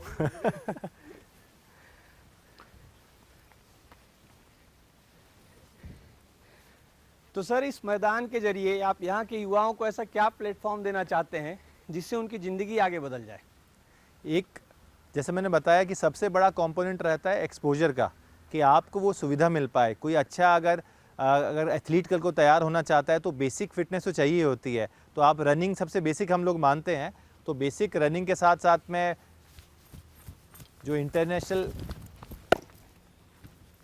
साइज़ का पूरा स्टेडियम मिले, यहाँ पे यूथ तैयारी कर पाए, ताकि अगर उसका अगर उस फील्ड में कोई इंटरेस्ट निकलता है तो आगे फिर वो बिलासपुर, रायपुर या कहीं और भी जाके तैयारी करना चाहे, तो ये सबसे बेसिक जो सुविधा है वो कम से कम हमारे ज़िले में भी उपलब्ध रहे। और जो नशे आज की डेट में जो यूथ नशे की तरफ या किसी गलत आदतों की तरफ जा रहा है, तो उनकी एनर्जी को पॉजिटिव में चैनलाइज करने के लिए एक ये जो स्पोर्ट्स फैसिलिटी है बहुत ही अच्छी चीज़ है। उनका पर्सनल हेल्थ अच्छा रहेगा, उनका फिटनेस लेवल अच्छा रहेगा, और अगर वो इसमें फील्ड में और भी आगे बढ़ के निकल जाएँ तो हमारे देश का नाम रोशन करने का एक बहुत अच्छा अवसर भी रहता है। तो ये हमारी बेसिक कल्पना है कि यूथ को एक पॉजिटिव डायरेक्शन में उनकी एनर्जी को चैनलाइज किया जाए। जी सर, चलते हैं अब हम आगे बातचीत जारी करते हैं। सर, यहाँ जांजगीर चांपा में अभी आप 1 साल से पदस्थ हैं। यहाँ की कौन सी चुनौती आप देखते हैं सबसे ज़्यादा, जो जांजगीर चांपा में आपको सबसे ज़्यादा फेस करनी पड़ी? जी देखिए, हम अगर जांजगीर चांपा ज़िले को देखें तो ज़िला एक समृद्ध जिलों में से एक है। हमारे यहाँ 90% से ज़्यादा इरिगेशन फैसिलिटी उपलब्ध है। तो यहाँ पर बहुत संख्या में लोग 2 फसल लगाते हैं, तो कृषि की तरफ से एक बहुत ही समृद्ध ज़िला है। उसके अलावा यहाँ पे टूरिज़्म के भी बहुत अच्छे से स्पॉट्स हैं। जैसे आप देखेंगे शिवरी नारायण मंदिर, जो कि मेरे ख्याल से पूरे छत्तीसगढ़ में ही बहुत फेमस है। इसके अलावा हमारे बहुत सारे जो लोकल स्तर के मंदिर हैं, पीतमपुर का मंदिर है, हमारे यहाँ पे विष्णु मंदिर है। तो वो ये सब एक टूरिज़्म के अगर डायरेक्शन में देखें तो मुझे लगता है कि एक ऐसा फील्ड है जहाँ हम और भी बहुत कुछ कर सकते हैं। हमारे यहाँ पे जो सुविधाएं हैं उनको और राष्ट्रीय स्तर पे और राज्य स्तर पे पहचान दिलाने के लिए और अच्छा काम किया जा सकता है, ताकि एक कहा भी जाता है कि टूरिज़्म सबसे बड़ा जॉब क्रिएशन के लिए एक फैक्टर रहता है। और उसका जो क्योंकि एक अगर स्थान टूरिस्ट के हिसाब से डेवलप होगा तो वहाँ पे आपका जो लोकल खाने पीने की सुविधाएं हैं वहाँ प्रदान करने वालों को भी एम्प्लॉयमेंट मिलता है। वहाँ का जो जैसे टूर एंड ट्रैवल्स वाले हैं उनको भी एक अच्छी एम्प्लॉयमेंट अपॉर्चुनिटी मिलती है। वहाँ पे आपका बोर्डिंग लॉजिंग का भी काम अच्छा शुरू हो जाता है। तो वो सारी सुविधाओं के हिसाब से देखा जाए तो टूरिज़्म के क्षेत्र में ज़िला और भी बहुत अच्छा नाम अपना कर सकता है, और इसमें बहुत पोटेंशियल भी है हमारे पास। जी सर, आगे की बातें हम लोग और जारी रखेंगे। सर, हमको और एक हिडन चीज़ दिखाने वाले हैं, हम बाकी बातें वहीं से करेंगे, जुड़े रहिएगा हमारे साथ।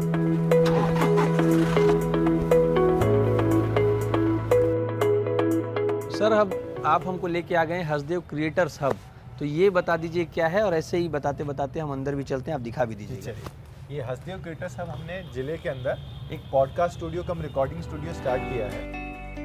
आज की डेट में हमारे यूट्यूबर्स हैं, ब्लॉगर्स हैं, जो लोग नए इस फील्ड में आना चाहते हैं और काम करना चाहते हैं, उनको जो स्टार्टिंग में सारे बेसिक इक्विपमेंट्स लगते हैं वो हम जिला प्रशासन की तरफ से उनको प्रदान कर रहे हैं। यहाँ पर कोई भी आदमी आके इसका मेंबरशिप ले सकता है, और वहाँ पर जो ड्रोन की फैसिलिटी है, अच्छे कैमरे हैं, रिकॉर्डिंग है, एडिटिंग सॉफ्टवेयर है, सारी चीज़ हमने यहाँ उपलब्ध कराई है। तो ये माननीय मुख्यमंत्री जी द्वारा हाल ही में ही इसका लोकार्पण किया गया है। इन सारी फैसिलिटीज़ को यूज़ कर सकता है। और फिर जो एक इनिशियल चैलेंजेस लगते थे किसी को भी, वरना नया एक वो अपना चैनल स्टार्ट कर रहा है, तो वो सब चैलेंजेस को ओवरकम करने में हम उनका सपोर्ट कर रहे हैं। तो आप देखेंगे जैसे ये हमारा एक वेटिंग हॉल या मीटिंग हॉल या एक आप कह सकते हैं कि जो क्रिएटिव सेंटर टाइप का है जी। यहाँ पे जितने हमारे जो ऑलरेडी एग्जिस्टिंग है जो वो लोग और जो नए लोग हैं वो बैठ के अपना एक विचारों का मंथन करते हैं कि क्या चीज़ अच्छा है, क्या आज की डेट में ट्रेंडिंग है, क्या चीज़ हम बनाएंगे तो ज़्यादा उस पर लाइक्स आएगा, ज़्यादा व्यूज़ आएगा। तो एक ये उनका क्रिएटिव स्पेस है जहाँ पे वो लोग प्लान करते हैं जी। एक ये इसकी तरफ भी मैं आपका ध्यान आकर्षित करना चाहूँगा। ये हमने अपने ज़िले का एक लोगो डिज़ाइन कराया है। अच्छा, ये लोगो है सर? जी, ये हमारे ज़िले का एक लोगो हमने डिज़ाइन करवाया है जी। ये जांजगीर को कोसा कासा कंचन की नगरी कहते हैं। तो कोसा का कपड़ा जो कि एक ऐतिहासिक इसका रहा है, कांसा के बर्तनों पे काम करता हुआ, कंचन की नगरी पहले ये हुआ करती थी। यहाँ पर हमारा विष्णु मंदिर जो ऐतिहासिक विष्णु मंदिर है, और कोट में सुना क्रोकोडाइल पार्क जो पूरे राज्य का अकेला क्रोकोडाइल पार्क है, हसदेव नदी है, यहाँ पे धान बहुतायत मात्रा में होता है तो पूरे धान की फसल को हमने रिप्रेजेंट करा है। साथ में हमारा शिवनारायण मंदिर है, हमारा जो पावर प्लांट्स है, जो नई टेक्नोलॉजी है वो यहाँ पर है, पंथी नृत्य लगा लीजिए वो यहाँ पर है। तो पूरे ज़िले की सारी विशेषताओं को हमने कैप्चर करके एक लोगो के फॉर्म में प्रेजेंट किया है। ये हमारा जो एडिटिंग वाला पार्ट है, पूरे सॉन्ग को अगर कोई गाना गा रहे हैं या अदरवाइज जो उन्होंने वीडियो बनाया है उसमें जो एडिटिंग करनी है तो एडिटिंग वाले पार्ट के लिए हमने सॉफ्टवेयर जिसमें डलवा रखा है और पूरा ये प्लेटफॉर्म हमारे पास उपलब्ध है जी। और ये हमारा पॉडकास्ट स्टूडियो है, इसमें कोई भी अपना आके पॉडकास्ट कर सकते हैं। और इसको हाल ही में माननीय मुख्यमंत्री जी ने हमारे ही ज़िले के यूट्यूबर के साथ में इसमें चर्चा करते हुए इसको इनॉग्रेट किया है। सर आप पॉडकास्ट देखते हैं? हाँ जी, मैं चलिए सर, ऐसे ही पॉडकास्ट की जैसे ही हम बैठ के थोड़ा देर बात कर लेते हैं। तो ये जो आपका सेटअप बना है इसमें भी बैठने का हमको मौका मिल जाएगा। आजकल पॉडकास्ट सभी अलग अलग सेक्टर्स के आप देखेंगे कि रील्स के माध्यम से भी और अदरवाइज भी पॉडकास्ट एक बहुत अच्छा एक विचारों के आदान प्रदान के लिए या अलग अलग फील्ड्स के बीच में पैरेलल ड्रॉ करने के लिए या क्या चीज़ अच्छा चल रहा है किसी चीज़ को एक्सप्लेन करने के लिए भी बहुत ही अच्छा प्लेटफॉर्म बन के आया है। तो बहुत सारे जो आप रील्स के माध्यम से हम देखते हैं, पेरेंटिंग के ऊपर आते हैं, बहुत सारे अच्छे डॉक्टर्स हैं जो बताते हैं कि बच्चे का जब डेवलपमेंट हो रहा है तो कैसे कैसे किस चीज़ को फोकस होना चाहिए। बहुत सारे फाइनेंशियल इन्फ्लुएंसर्स है वो बताते हैं कि कैसे क्या चीज़ अभी मार्केट में अप डाउन हो रहा है, किस कारण से हो रहा है, कैसे उससे उनको बचने के लिए क्या करना चाहिए। तो वो सारे अलग अलग तरह के रील्स के लिए ये पॉडकास्ट का कुछ कुछ जो हमारे भी फीड में आपके इंटरेस्ट के हिसाब से पॉडकास्ट में आता है। सर ये जो मैं पूरा सेटअप देख रहा हूँ आप बनवाए हैं, ये जो यूट्यूब में जो डिजिटली अपना करियर बनाना चाहते हैं, तो आपको लगता है कि अभी जो बच्चे करना चाहते हैं जिनके लिए आप ये सारी सुविधाएं दे रहे हैं, ये उसमें अपना करियर बना सकते हैं? और अगर बना सकते हैं तो कैसे बना सकते हैं, ये भी थोड़ा सा बता दीजिए। जी, अब देखेंगे कि अभी रिसेंट में सोशल मीडिया एक बहुत ही उभरता हुआ और बहुत बड़ा प्लेटफॉर्म बन गया है। जहां पहले केवल कुछ प्रिंट मीडिया या इलेक्ट्रॉनिक मीडिया का एक मोनोपोली रहता था, वहाँ सोशल मीडिया के माध्यम से बहुत सारे इन्फ्लुएंसर्स ने पहले केवल सेलिब्रिटीज़ ऐड करते थे। आज आप देखेंगे बहुत सारे जो इन्फ्लुएंसर्स हैं जिनके बहुत फॉलोअर्स हैं वो भी बहुत सारे चीज़ों का ब्रांडिंग के कोलैब करते हैं, वो अपने प्रोडक्ट का प्रमोशन करते हैं। तो एक नया सोर्स ऑफ लाइवलीहुड लगा लीजिए या एक नया एक प्रोफेशन बन के यूट्यूबर ब्लॉगिंग उभर रहा है। और बहुत ऐसे लोग हैं जिनका 30 लाख 35 लाख 50 लाख करोड़ फॉलोअर्स हैं, तो बहुत अच्छा इनकम भी वो इससे जनरेट कर रहे हैं। तो ये निश्चय ही एक बहुत ही उभरता हुआ ये फील्ड है। और इसके माध्यम से आप जो पहले आजकल क्या है, हर चीज़ आदमी को शॉर्ट में चाहिए, उसको रील के माध्यम से या यूट्यूब शॉर्ट के माध्यम से 10 15 20 सेकंड या 1 मिनट के अंदर उस चीज़ पूरे को देख लेना है। तो अपने कोई भी ज़िले के टूरिस्ट स्पॉट्स को प्रमोट करना है, कोई शासन की योजनाओं के इंपॉर्टेंट एस्पेक्ट्स को हाईलाइट करना है, जो हम जो जनता को मैसेज कम्युनिकेट करना चाह रहे हैं। जैसे आप देखेंगे आज की डेट में आप कॉल लगाते हैं तो कॉल उठाते बताते हैं कि ऐसे ऐसे आपके साथ में जो साइबर क्राइम हो रहे हैं, साइबर क्राइम को आप इस नंबर पे रिपोर्ट कर सकते हैं। तो लोगों को शॉर्ट में चीज़ बताने के लिए ये पॉडकास्ट यूट्यूब ब्लॉगिंग का जो ऑप्शन है और रेगुलर जो एक प्लेटफॉर्म की खोज हमें रहती थी, उस प्लेटफॉर्म की खोज को ख़त्म करते हुए बहुत ही नया और बहुत ही अच्छा प्रोफेशन उभर रहा है और इसमें बहुत संभावनाएं हैं। और हमने प्रयास करा है कि अपने ज़िले के जो यूट्यूबर व्लॉगर के एस्पिरेंट्स हैं उनको एक अच्छा प्लेटफॉर्म उपलब्ध करा सकें। जी, तो मैं छत्तीसगढ़ के युवाओं से भी ये अनुरोध करूंगा कि आप देखिए कि जांजगीर चांपा में इन चीज़ों को कितना बढ़ावा दिया जा रहा है। तो जिन्हें लगता है कि हमारे पास कोई दूसरी अपॉर्चुनिटी नहीं है, उनको ये देख के सीखना चाहिए कि हमारे पास और भी अपॉर्चुनिटी है जिससे हम आगे बढ़ सकते हैं। तो सर जांजगीर चांपा में अभी आप 1 साल से हैं और यहाँ की क्या क्या चुनौतियाँ हैं जिस पे आप काम कर रहे हैं और क्या क्या आपके विज़न है आगे, उसको लेकर बताइए कुछ। जी, जांजगीर चांपा में पिछले 1 साल में हमने दोनों जो एस्पेक्ट्स है उस पर काम किया है। एक सर्विस डिलीवरी का रहता है, एक इंफ्रास्ट्रक्चर क्रिएशन पे रहता है। इंफ्रास्ट्रक्चर क्रिएशन के अंदर जैसे अभी हमने देखा कि हम लोगों ने एक आउटडोर स्टेडियम बनाया है, 3 जो बैडमिंटन के इंडोर स्टेडियम है जांजगीर में, चांपा में और पामगढ़ में, उनका लोकार्पण, उनका भूमि पूजन अभी हाल फिलहाल में ही किया गया है। इसके अलावा हम शहर के अंदर सड़कों का चौड़ीकरण करा रहे हैं, सुदृढ़ीकरण करा रहे हैं बहुत सारी सड़कों का। इसी प्रकार से हमने 20 महिला स्वयं सहायता समूह के लिए जो क्लस्टर भवन है वो हर क्लस्टर में सैंक्शन करे गए हैं। हमने 10 स्कूल्स के अंदर मनरेगा से बैडमिंटन और बास्केटबॉल के कोर्ट बनाए हैं। तो 10 हाई स्कूल और हाई सेकेंडरी स्कूल के अंदर भी हमने स्पोर्ट्स की फैसिलिटीज़ का सुविधाएं का विस्तार किया है। ये सब काम और बहुत सारे दूसरे काम भी हैं। हमने कुदरी बराज का अंदर बोटिंग प्रारंभ करी है ताकि लोग लाइवलीहुड प्रमोशन पे हम लोग काम करना चाह रहे हैं, लोगों को एक आजीविका मिले और एक टूरिस्ट स्पॉट अच्छा डेवलप हो, उसके लिए भी काम किया है। इसके साथ ही साथ में बहुत सारे अभी हमने सर्विस डिलीवरी में बहुत सारा काम करने का प्रयास किया है। पिछले 1 साल में हमने 3020 लोगों का डोर टू डोर सर्वे करके जो दिव्यांग साथी थे उनका चिन्हांकन करके उनका दिव्यांगता प्रमाण पत्र बनाया है, जो कि पहला स्टेप होता है सारी स्कीम्स का और फैसिलिटीज़ का फ़ायदा लेने के लिए, वो हमने किया है। इसके अलावा हमारे पास में 83,000 जो समाज कल्याण विभाग के पेंशनधारी है उनको 116 बैंक तक ही हमारे घर पहुँच पेंशन प्रदान कर रहे हैं, ताकि जो उनका 500 रुपये का मासिक पेंशन है उसे प्राप्त करने के लिए बैंक तक उनको ना जाना पड़े। तो ये है, और बहुत सारे जो हम ऐसे अलग अलग छोटे छोटे स्टेप्स उठा रहे हैं कि सुविधाएं भी लोगों को अच्छी मिले और साथ साथ में इंफ्रास्ट्रक्चर भी हमारा सुदृढ़ हो। सर, आपने बहुत सारे काम किए हैं जांजगीर के लिए पिछले 1 साल में, लेकिन जांजगीर में एक शिक्षा के क्षेत्र में जो देखा जाता है कि कहीं ना कहीं वो मुकाम हासिल नहीं किया, अभी भी पिछड़ा है कहा जा सकता है, जबकि जांजगीर 1998 से बना है। तो शिक्षा के क्षेत्र में आप कुछ ऐसा कर रहे हैं, कोई इनोवेटिव काम कर रहे हैं जिसकी वजह से आने वाली पीढ़ी जो है और जांजगीर जो है आने वाले समय में शिक्षा के क्षेत्र में आगे बढ़े? जी, देखिए, हमारा मानना है कि स्कूल वो ऐसा जगह है जहाँ पर बच्चे को सभी प्रकार की सुविधाएं उपलब्ध होनी चाहिए।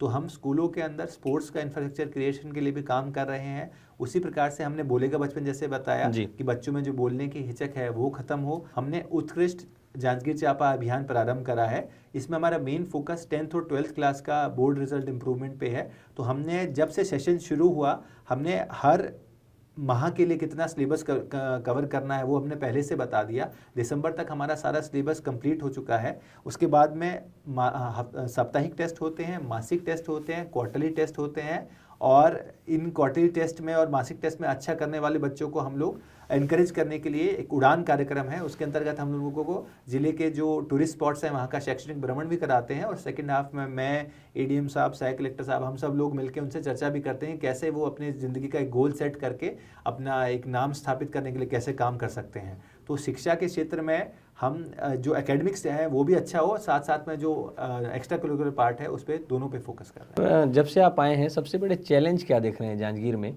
और अपने वर्क कैरियर के बीच में जो आपने चैलेंजेस फेस की उसके बारे में बताइए थोड़ा सा। जी, देखिए, चैलेंजेस तो आप किसी भी काम को परस्यू करते हैं तो चैलेंजेस तो हर फील्ड में आते ही हैं, क्योंकि कोई भी काम कर रहे उसमें इतने सारे स्टेक होल्डर्स इन्वॉल्व रहते हैं। उन सभी स्टेक होल्डर्स में बैलेंस बनाते हुए जो हमारा एंड गोल है उसको अचीव करना, और उसमें अब उनको लगातार वो मोटिवेशन लेवल बनाए रखना भी अपने आप एक चैलेंज होता है। जैसे हम बात कर रहे हैं कि हमने 40,636 जाति प्रमाण पत्र बनाए, तो ये काम इतना इम्पॉर्टेंट नहीं था। शुरू में सब टीचर्स का कहना आया कि हमारी पढ़ाई प्रभावित होगा, लेकिन हमने उनको समझाया कि भाई हम जो फोकस कर रहे हैं वो मेनली छोटी कक्षाओं के बच्चे हैं, और इसमें हार्डली आपका 2 से 3 घंटा एक दिन का लगेगा, और 4 या 5 दिन या 10 दिन के अंदर मैक्सिमम सारी प्रोसेस खत्म हो जाएगी। तो आपके एक छोटे से काम से बच्चे का ताउम्र के लिए जो सर्टिफिकेट यूज़ होता है वो उसको मिल जाएगा।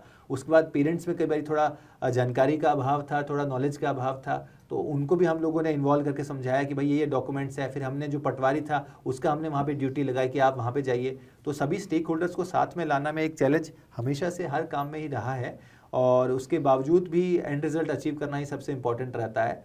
तो अगर हाल फिलहाल के चैलेंजेस में हमें देखा जाए तो जैसे शिक्षा का मैंने बताया, शिक्षा में मैं एक चीज़ और ऐड करना चाहूँगा कि हम हमेशा टीचर्स पे और बच्चों पे फोकस करते हैं, लेकिन पेरेंट्स हमारे छूट जाते हैं। तो हमने पेरेंट्स को भी इन्वॉल्व करने के लिए सबसे पहले फरवरी 2024 के अंदर हम लोगों ने पीटीएम आयोजित किया था। जैसे आज तक हमने प्राइवेट स्कूलों में ही पेरेंट टीचर मीटिंग का सुना होगा, हमने गवर्नमेंट स्कूल में पीटीएम स्टार्ट किया था, जिसको स्टेट ने भी रेप्लिकेट करते हुए सभी शासकीय स्कूलों में साल में 3 बार पीटीएम आयोजित करने के लिए निर्देश दिए हैं। तो हम 10th और 12th में जो साप्ताहिक मासिक जो टेस्ट लेते हैं उसके बाद हम पीटीएम आयोजित करके पेरेंट्स को भी दिखाते हैं कि आपके बच्चे का इतना अटेंडेंस था, इतना रिजल्ट आया है, तो आप भी थोड़ा ध्यान दीजिए। तो ये हमारा फोकस है कि पेरेंट्स को भी बच्चों की पढ़ाई में इन्वॉल्व करा जाए, तो इससे भी पढ़ाई का स्तर इम्प्रूव करेगा। ये वैसा ही कॉर्नर है जैसा आप यूपीएससी की तैयारी के दौरान में अपना एक टेबल लगा के साइड कोने में, वो पूरा जैसे आप याद करेंगे सारे मैप्स वहाँ लगे जी। रहते थे। जो चीज़ आप आर्ट एंड कल्चर की बहुत सारी चीज़ें हम बार बार फ्रिक्वेंटली भूल जाते हैं, उसको हम, क्योंकि जिस चीज़ को हम बार बार देखते रहते हैं वो हमें याद हो जाता है। जो सारी चीज़ें आप कर रहे हैं अलग अलग लोगों के लिए, हर वर्ग के लिए, इन सारी चीज़ों के पीछे आपका थॉट प्रोसेस क्या है? मतलब कहाँ से इतना आप आइडिया लाते हैं, कहाँ से इसको एग्जीक्यूट करने की प्लानिंग करते हैं और कैसे कर पाते हैं, इसके बारे में बताइए। जी, इसका एक अगर मैं बड़ा स्रोत बोलूं तो वो सोशल मीडिया है, क्योंकि सोशल मीडिया में दूसरे ज़िलों में क्या चल रहा है, बहुत सारे अच्छे चैनल्स हैं जो ये बताते हैं कि जो अच्छा किसी दूसरे ज़िले में या दूसरे राज्य में कोई अच्छा कंसेप्ट आया है तो हम उसको सुन के वहाँ से रेप्लिकेट करने का प्रयास रहता है। उसके अलावा जो बहुत सारे दूसरे स्टेट के ज़िलों के ट्विटर हैंडल्स को फॉलो करते हैं तो वहाँ से भी अपने को आइडिया लगता है। अपने भी स्टेट में जो दूसरे ऑफिसर्स अच्छा काम कर रहे हैं उसको रेप्लिकेट करने का रहता है। तो एक तो क्राउड सोर्सिंग ऑफ आइडियाज़ हो जाता है, एक वो सबसे बड़ा इंपॉर्टेंट रहता है। दूसरी चीज़ रहती है जब खुद हमने जो अपना बचपन जिया, जो अपने एक्सपीरियंसेस रहे, कभी अपने को लगा कि भाई जब हम कहीं जाते हैं, जैसे पासपोर्ट ऑफिस में जाते हैं तो सब जगह आपका नंबर आता है कि तो क्यों ना वैसे किया जाए। तो कुछ वहाँ पर हमने सीखा कि हॉस्पिटल्स के अंदर नंबरिंग का हम ऐसा सिस्टम लगा सकते हैं कि पेशेंट्स आराम से ओपीडी के बाहर वेट करते हैं और जब उनका नंबर आए तो उस पर वो चले जाए, उनको एक लाइन लगा के ना खड़ा करना पड़े। तो वो चीज़ तो जो जहाँ से देखा वहाँ से समझ में आया, जो दूसरे ज़िलों में क्या हो रहा है उसको पढ़ा, उसको समझा, उसको देखा, सोशल मीडिया फॉलो किया तो वहाँ से समझ में आया। और तीसरा एक बड़ा अच्छा जो चैनल रहता है वो रहता है कि आप जब लोगों से मिलते हैं तो लोगों के फीडबैक को, लोगों की बातों को ध्यान से सुनिए। सर बहुत सारी बातें कर ली हम लोग काम पे, थोड़ा सा मैं आपके बारे में भी जानना चाहता हूँ कि आपका पर्सनल लाइफ कैसा रहता है, क्योंकि इतने सारे काम में आप इन्वॉल्व हैं, तो क्या आप अपने लिए समय निकाल पाते हैं, अपने परिवार के लिए समय निकाल पाते हैं? ये एक जो मुझे लगता है कि टाइम मैनेजमेंट है, जो मुझे अपने व्यक्तिगत रूप से सुधार करने की आवश्यकता है वो टाइम मैनेजमेंट का है। क्योंकि मुझे लगता है बहुत बारी काम में इतना ज़्यादा इन्वॉल्व हो जाते हैं कि फैमिली लाइफ थोड़ा सा सफ़र करती है। इसमें मैं अपनी फैमिली का मतलब एक तरह से थैंक्स भी बोलूँगा कि वो इतने अंडरस्टैंडिंग है, इतने सपोर्टिव है कि इस चीज़ को समझते हैं कि भाई वो उनका काम का प्रेशर ज़्यादा रहता है तो वो अगर फैमिली को कम टाइम भी दे रहे हैं, इतना टाइम नहीं दे पा रहे, तब भी वो उसका इशू ना बनाते हुए पूरा कोऑपरेट करते हैं। तो आज हम जो भी काम कर पा रहे हैं, जितनी भी डेडिकेशन से कर पा रहे हैं, उसमें हमारे फैमिली का बहुत सपोर्ट रहता है। जैसे आप देखिए, हम स्पोर्ट्स की बात हो रही थी, मुझे याद नहीं लग 1-2 साल में मैं कभी कोई स्पोर्ट्स खेला हो। आपने बताया भी कि आपने 2 साल बाद बल्ला उठाया है, तो स्पोर्ट्स भी पूरा छूट गया है। जो फिजिकल एक्सरसाइज वगैरह भी है, बीच में फेजेस आते हैं जब अपने को रियलाइज़ होता है कि यार बहुत मतलब हालत ख़राब हो रही है, तो दोबारा हम कुछ ना कुछ फिजिकल या स्पोर्ट्स पकड़ते हैं या अपना एक्सरसाइज पकड़ते हैं, वॉकिंग स्टार्ट करते हैं। जैसे अभी हमने बात करा वॉकिंग टॉक वाली चीज़ हम लोग करते हैं कि कम से कम फ़ोन पे बात करते करते तो मैं वॉक करता रहूँ, जो हमारा स्टेप्स का टारगेट है वो मीट हो जाए, तो एक बेसिक लेवल ऑफ फिटनेस तो बना रहे। अभी आज के डेट में आप ऐसा क्या करते हैं अपने लिए, जो आप मी टाइम जिसे कहते हैं निकालने के लिए? तो पढ़ाई करते हैं या खेलते हैं, ऐसा क्या कर रहे हैं अभी आजकल? आजकल एक तो मैं जैसे ही मुझे टाइम मिलता है, मेरा 1.5 साल का बच्चा है, मैं उसके साथ में टाइम स्पेंड करना पसंद करता हूँ कि उसका जो बचपन में कैसे कैसे वो प्रोग्रेस कर रहा है, कैसे चीज़ों को ऑब्जर्व कर रहा है, कैसे रोज़ नई चीज़ सीखता है। कभी अभी उसने रिसेंटली, जैसे कल हम उसके लिए कुछ सैंड टॉयज़ लाए थे तो उससे वो कैसे खेल रहा है। तो वो एक बच्चा एक ब्लैंक स्लेट की तरह होता है, कैसे वो अपने आसपास के पूरे सराउंडिंग्स को देख के समझता है, कैसे वो सीखता है, उससे ये सीख कर उसके साथ टाइम स्पेंड करके उसका ग्रोथ में, डेवलपमेंट में कंट्रीब्यूट करने का मेरा सबसे जो आज के टाइम में मी टाइम या फेवरेट मी टाइम मेरा वही है। सर मैं जब आपके बारे में पढ़ रहा था तो पता चला कि जब आप ट्रेनिंग के दौरान 5-5 गोल्ड मेडल लिए हैं और साथ में मैं ये भी देख रहा था आप हरियाणवी और नागा डांस भी किए हुए हैं। तो ऐसा कुछ है कि गाने का भी कोई शौकीन हो, मतलब गाने का भी कोई शौक़ हो या कविता, अगर आप हमारे दर्शकों को कोई 1-2 लाइन सुना दें। देखिए गाना तो मैं ज़्यादा अच्छा नहीं गाता हूँ, तो गाना तो इतना मुझे गाना सुनने का शौक़ है, बट गाना गाने का तो नहीं है। हाँ, एकेडमी के अंदर क्योंकि एक्स्ट्रा करिकुलर का भी बहुत इंपॉर्टेंस रहती है, तो हमने हरियाणवी डांस भी किया था, नागा डांस भी किया था, हमने बॉलीवुड डांस भी किया था। डांस बट मेरा थोड़ा फ्री स्टाइल ज़्यादा रहता है कि कहते हैं ना, गाना और जो डांस होता है वो आपके विचारों के, आपके ह्यूमन स्पिरिट को दिखाता है, आपकी अभिव्यक्ति है कि आप कैसा फील कर रहे हैं। अगर आप खुश हैं तो आप गाने के लिरिक्स को आप मतलब सॉन्ग म्यूजिक या ट्यून को गुनगुना रहे हैं, आप दुखी हैं तो उसके लिरिक्स पे फोकस कर रहे हैं। तो वो वैसा फेजेस रहता है। तो हर आदमी अपने इमोशंस को एक्सप्रेस करने के लिए गाने का और डांस का यूज़ करता ही है। तो मैं भी उसी फॉर्म में पूरा डांस करते वक्त, जैसे अगर किसी दोस्त की शादी में गए हैं तो पूरा बाराती वाला डांस जो निकलता है और अगर कहीं पे बैठे हैं दोस्तों के साथ में तो जैसा माहौल है वैसा गाने भी सुनते हैं, तो वो सारी चीज़ें हम लोग भी अपने प्रायोरिटी के हिसाब से करते हैं। बट एज सच अगर गाने को बोला जाए तो मैं कहूँगा कि वो श्रोताओं के हित के लिए उसे अवॉइड करना ही ज़्यादा अच्छा रहेगा। जी, तो सर ऐसा कोई एक आध फेवरेट सॉन्ग ही बता दीजिए जो आप अभी रिसेंट सुन रहे हो, या जब भी कभी आपको मन करता हो तो सबसे पहले प्लेलिस्ट में वो गाना बजता हो। अब मेरे प्लेलिस्ट में तो सबसे पहले वो गणपति जी की आरती थी लेकिन अगर मूवी सॉन्ग्स में, बॉलीवुड सॉन्ग्स में अगर हम बात करें तो ऐसा इमीडिएट में मेरे को कोई भी ध्यान नहीं आ रहा है। हाल फिलहाल मैं असल में मैं लिरिक्स के साथ में बहुत मतलब कनेक्ट करते हैं? कनेक्ट नहीं करता, मतलब बहुत वीक हूँ मैं। अच्छा, लिरिक्स के साथ वीक, लिरिक्स ओके। को मैं भूल जाता हूँ। बट मुझे सॉन्ग अभी कौन सा सॉन्ग था वो, तू है तो दिन धड़कता है, तू है तो घर घर नहीं लगता करके, वो अभी रिसेंट पे उसका नीति मोहन वाला जो वर्जन है वो काफ़ी पॉपुलर हो रहा है, तो वो मैंने सुना था और काफ़ी अच्छा भी लगा मेरे को वो सॉन्ग। जी सर, बहुत देर से हम लोग बात कर रहे हैं तो कई बार बीच में पापा का जिक्र आया था कि वो क्या करते थे, वो उन्होंने कैसे आपको मोटिवेट किया। तो आपका और आपके फादर का रिलेशन कैसा है? इन द सेंस दोस्त वाला है, या फिर वो जो हरियाणा के हैं तो हरियाणवी जो पिता होते हैं दंगल में जो हम देखें वैसा है?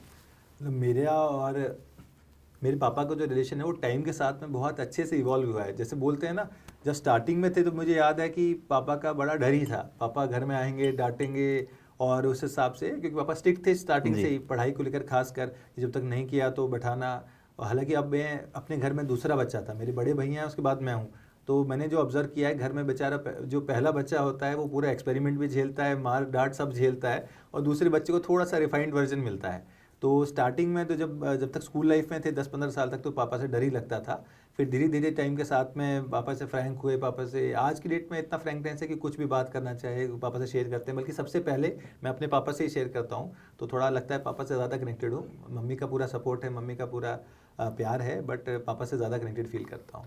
आपके इस जॉब में आपके पास सबसे जो कमी है वो समय की है, ऐसे में फैमिली बहुत ज़्यादा प्रभावित होती होगी, तो घर पे कैसा माहौल रहता है? और क्योंकि जो मैडम है उनको भी आपको समय देना रहता है, तो उसको कैसे मैनेज करते हैं? जी, मेरी वाइफ हैं, वो भी गायनेकोलॉजिस्ट हैं, तो वो भी अपने काम में इन्वॉल्व रहते हैं। बट उसके बाद भी जैसे देखा जाए तो हम लोग सुबह ब्रेकफास्ट साथ में करते हैं, उसके बाद शाम को डिनर पे ही मैक्सिमम टाइम मिलना हो पाता है।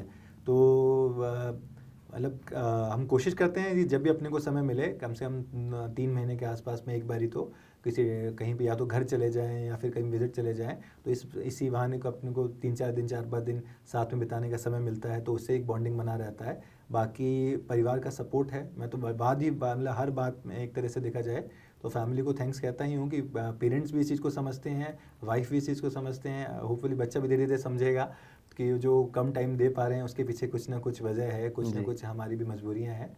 बट जितना भी समय मिल जाता है, अगर जब भी मेरे को ऐसा लगता है कि अपने पास टाइम है अभी, तो मैं परिवार को पूरा समय देते हुए कोई ना कोई हम लोग आउटिंग का, या शहर के अंदर ही जैसे कई बार मान लीजिए रात को 10 बजे के आसपास जब बच्चा सो जाता है या बच्चा सोने का टाइम हो रहा होता है, वो चेंज वेंज कर रहा होता है, तो हम दोनों शहर में 10-15 मिनट के लिए वॉक पे, मतलब गाड़ी के अंदर वॉक पे चले गए, या फिर कहीं आसपास में ऐसा कभी सैटरडे संडे हुआ तो चले गए। जैसे कल आप बता रहे थे गार्डन घूमने आ गए थे। हाँ, कल हम रात को गार्डन चले गए थे। संडे को हम सुबह बच्चे के साथ में दोबारा मतलब गार्डन जाते हैं, शाम को हम बच्चे को लेके एक ट्रिप में लगा लेते हैं जी। तो एक जितना भी 10-15-20 मिनट जो भी टाइम मिल पाया, क्वालिटी टाइम स्पेंड करने की कोशिश करते हैं कि क्वांटिटी नहीं तो क्वालिटी में इसको कॉम्प्रोमाइज़ ना हो। जी सर, आपकी शादी जो हुई है लव मैरिज हुई है, अरेंज मैरिज हुई है? हमारी अरेंज मैरिज रही है। मेरे जो फादर हैं उनके एक फ्रेंड थे डॉक्टर, और जो मेरी वाइफ हैं उनके फादर के, मतलब मेरे फादर इन लॉ के एक फ्रेंड डॉक्टर थे, तो वो दोनों आपस में नोन थे, तो उनके थ्रू हम लोग मिले थे।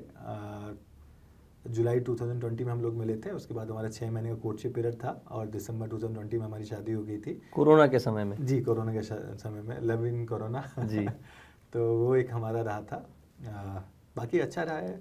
सर, एक लास्ट सवाल रहेगा कि अभी भी काम के दौरान बहुत सारी अच्छी चीज़ें होती है, तो कुछ गलत चीज़ें भी हो जाती होगी, या ऐसा होता होगा जो आप चाहते हैं उसे अचीव नहीं कर पाते होंगे, डीमोटिवेट होते होंगे, कहने का मतलब ये है। तो उस समय आप खुद को कैसे एनर्जेटिक फील कराते हैं, कैसे मोटिवेट करते हैं, और क्या प्रोसेस है आपका, इसे समझा दीजिए। जी, देखिए ये आपने बहुत ही रेलिवेंट क्वेश्चन पूछा है, क्योंकि हर आदमी या हम लोग भी आज की डेट में भी हम हर जितना टारगेट लेके चलते हैं कभी उतना टारगेट पूरा नहीं कर पाते हैं। अगर हम 100% का टारगेट लेके चलते हैं तो 80, 85, 90% पे आके कई बारी चीज़ें रुक जाती हैं। तो ऐसे टाइम पे बड़ा स्वाभाविक रहता है कि हम लोग डिमोटिवेट फील करें।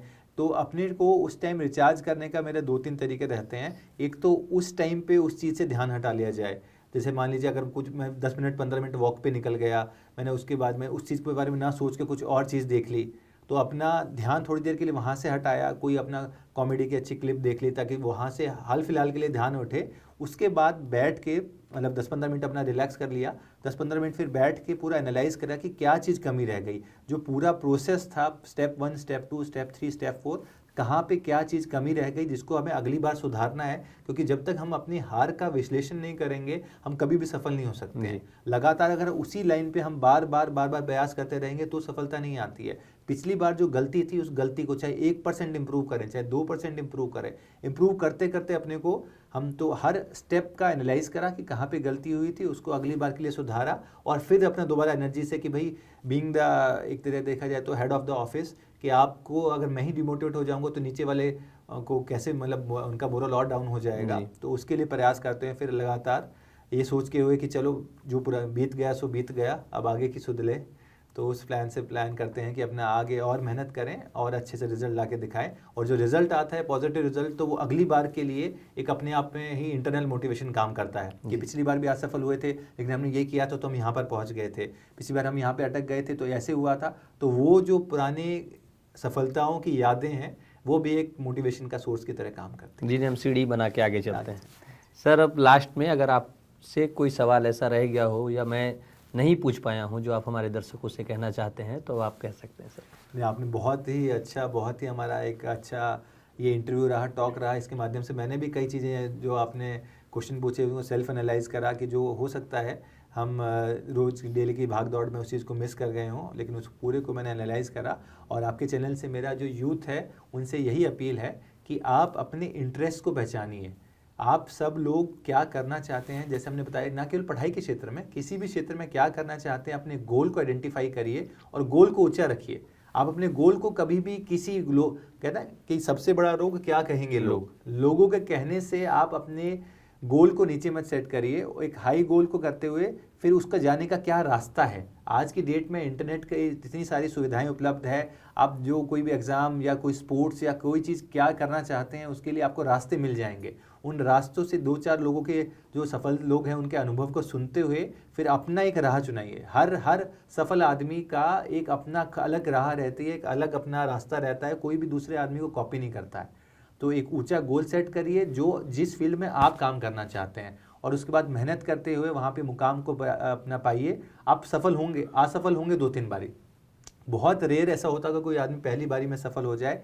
2-3-4 बारी आप असफल होंगे, लेकिन जैसे मैंने कहा कि दूसरों को कहना आसान होता है, लेकिन क्योंकि खुद मैंने भी असफलताएं देखी हैं तो मैं आपको ये भरोसा दिलाऊंगा कि आप पिछले बार में क्या कारण से असफल रहे उस चीज़ को एनालाइज करेंगे, उस पर सुधार करके काम करेंगे और लगातार मेहनत करते रहेंगे तो आप 100% सफल होंगे ही होंगे।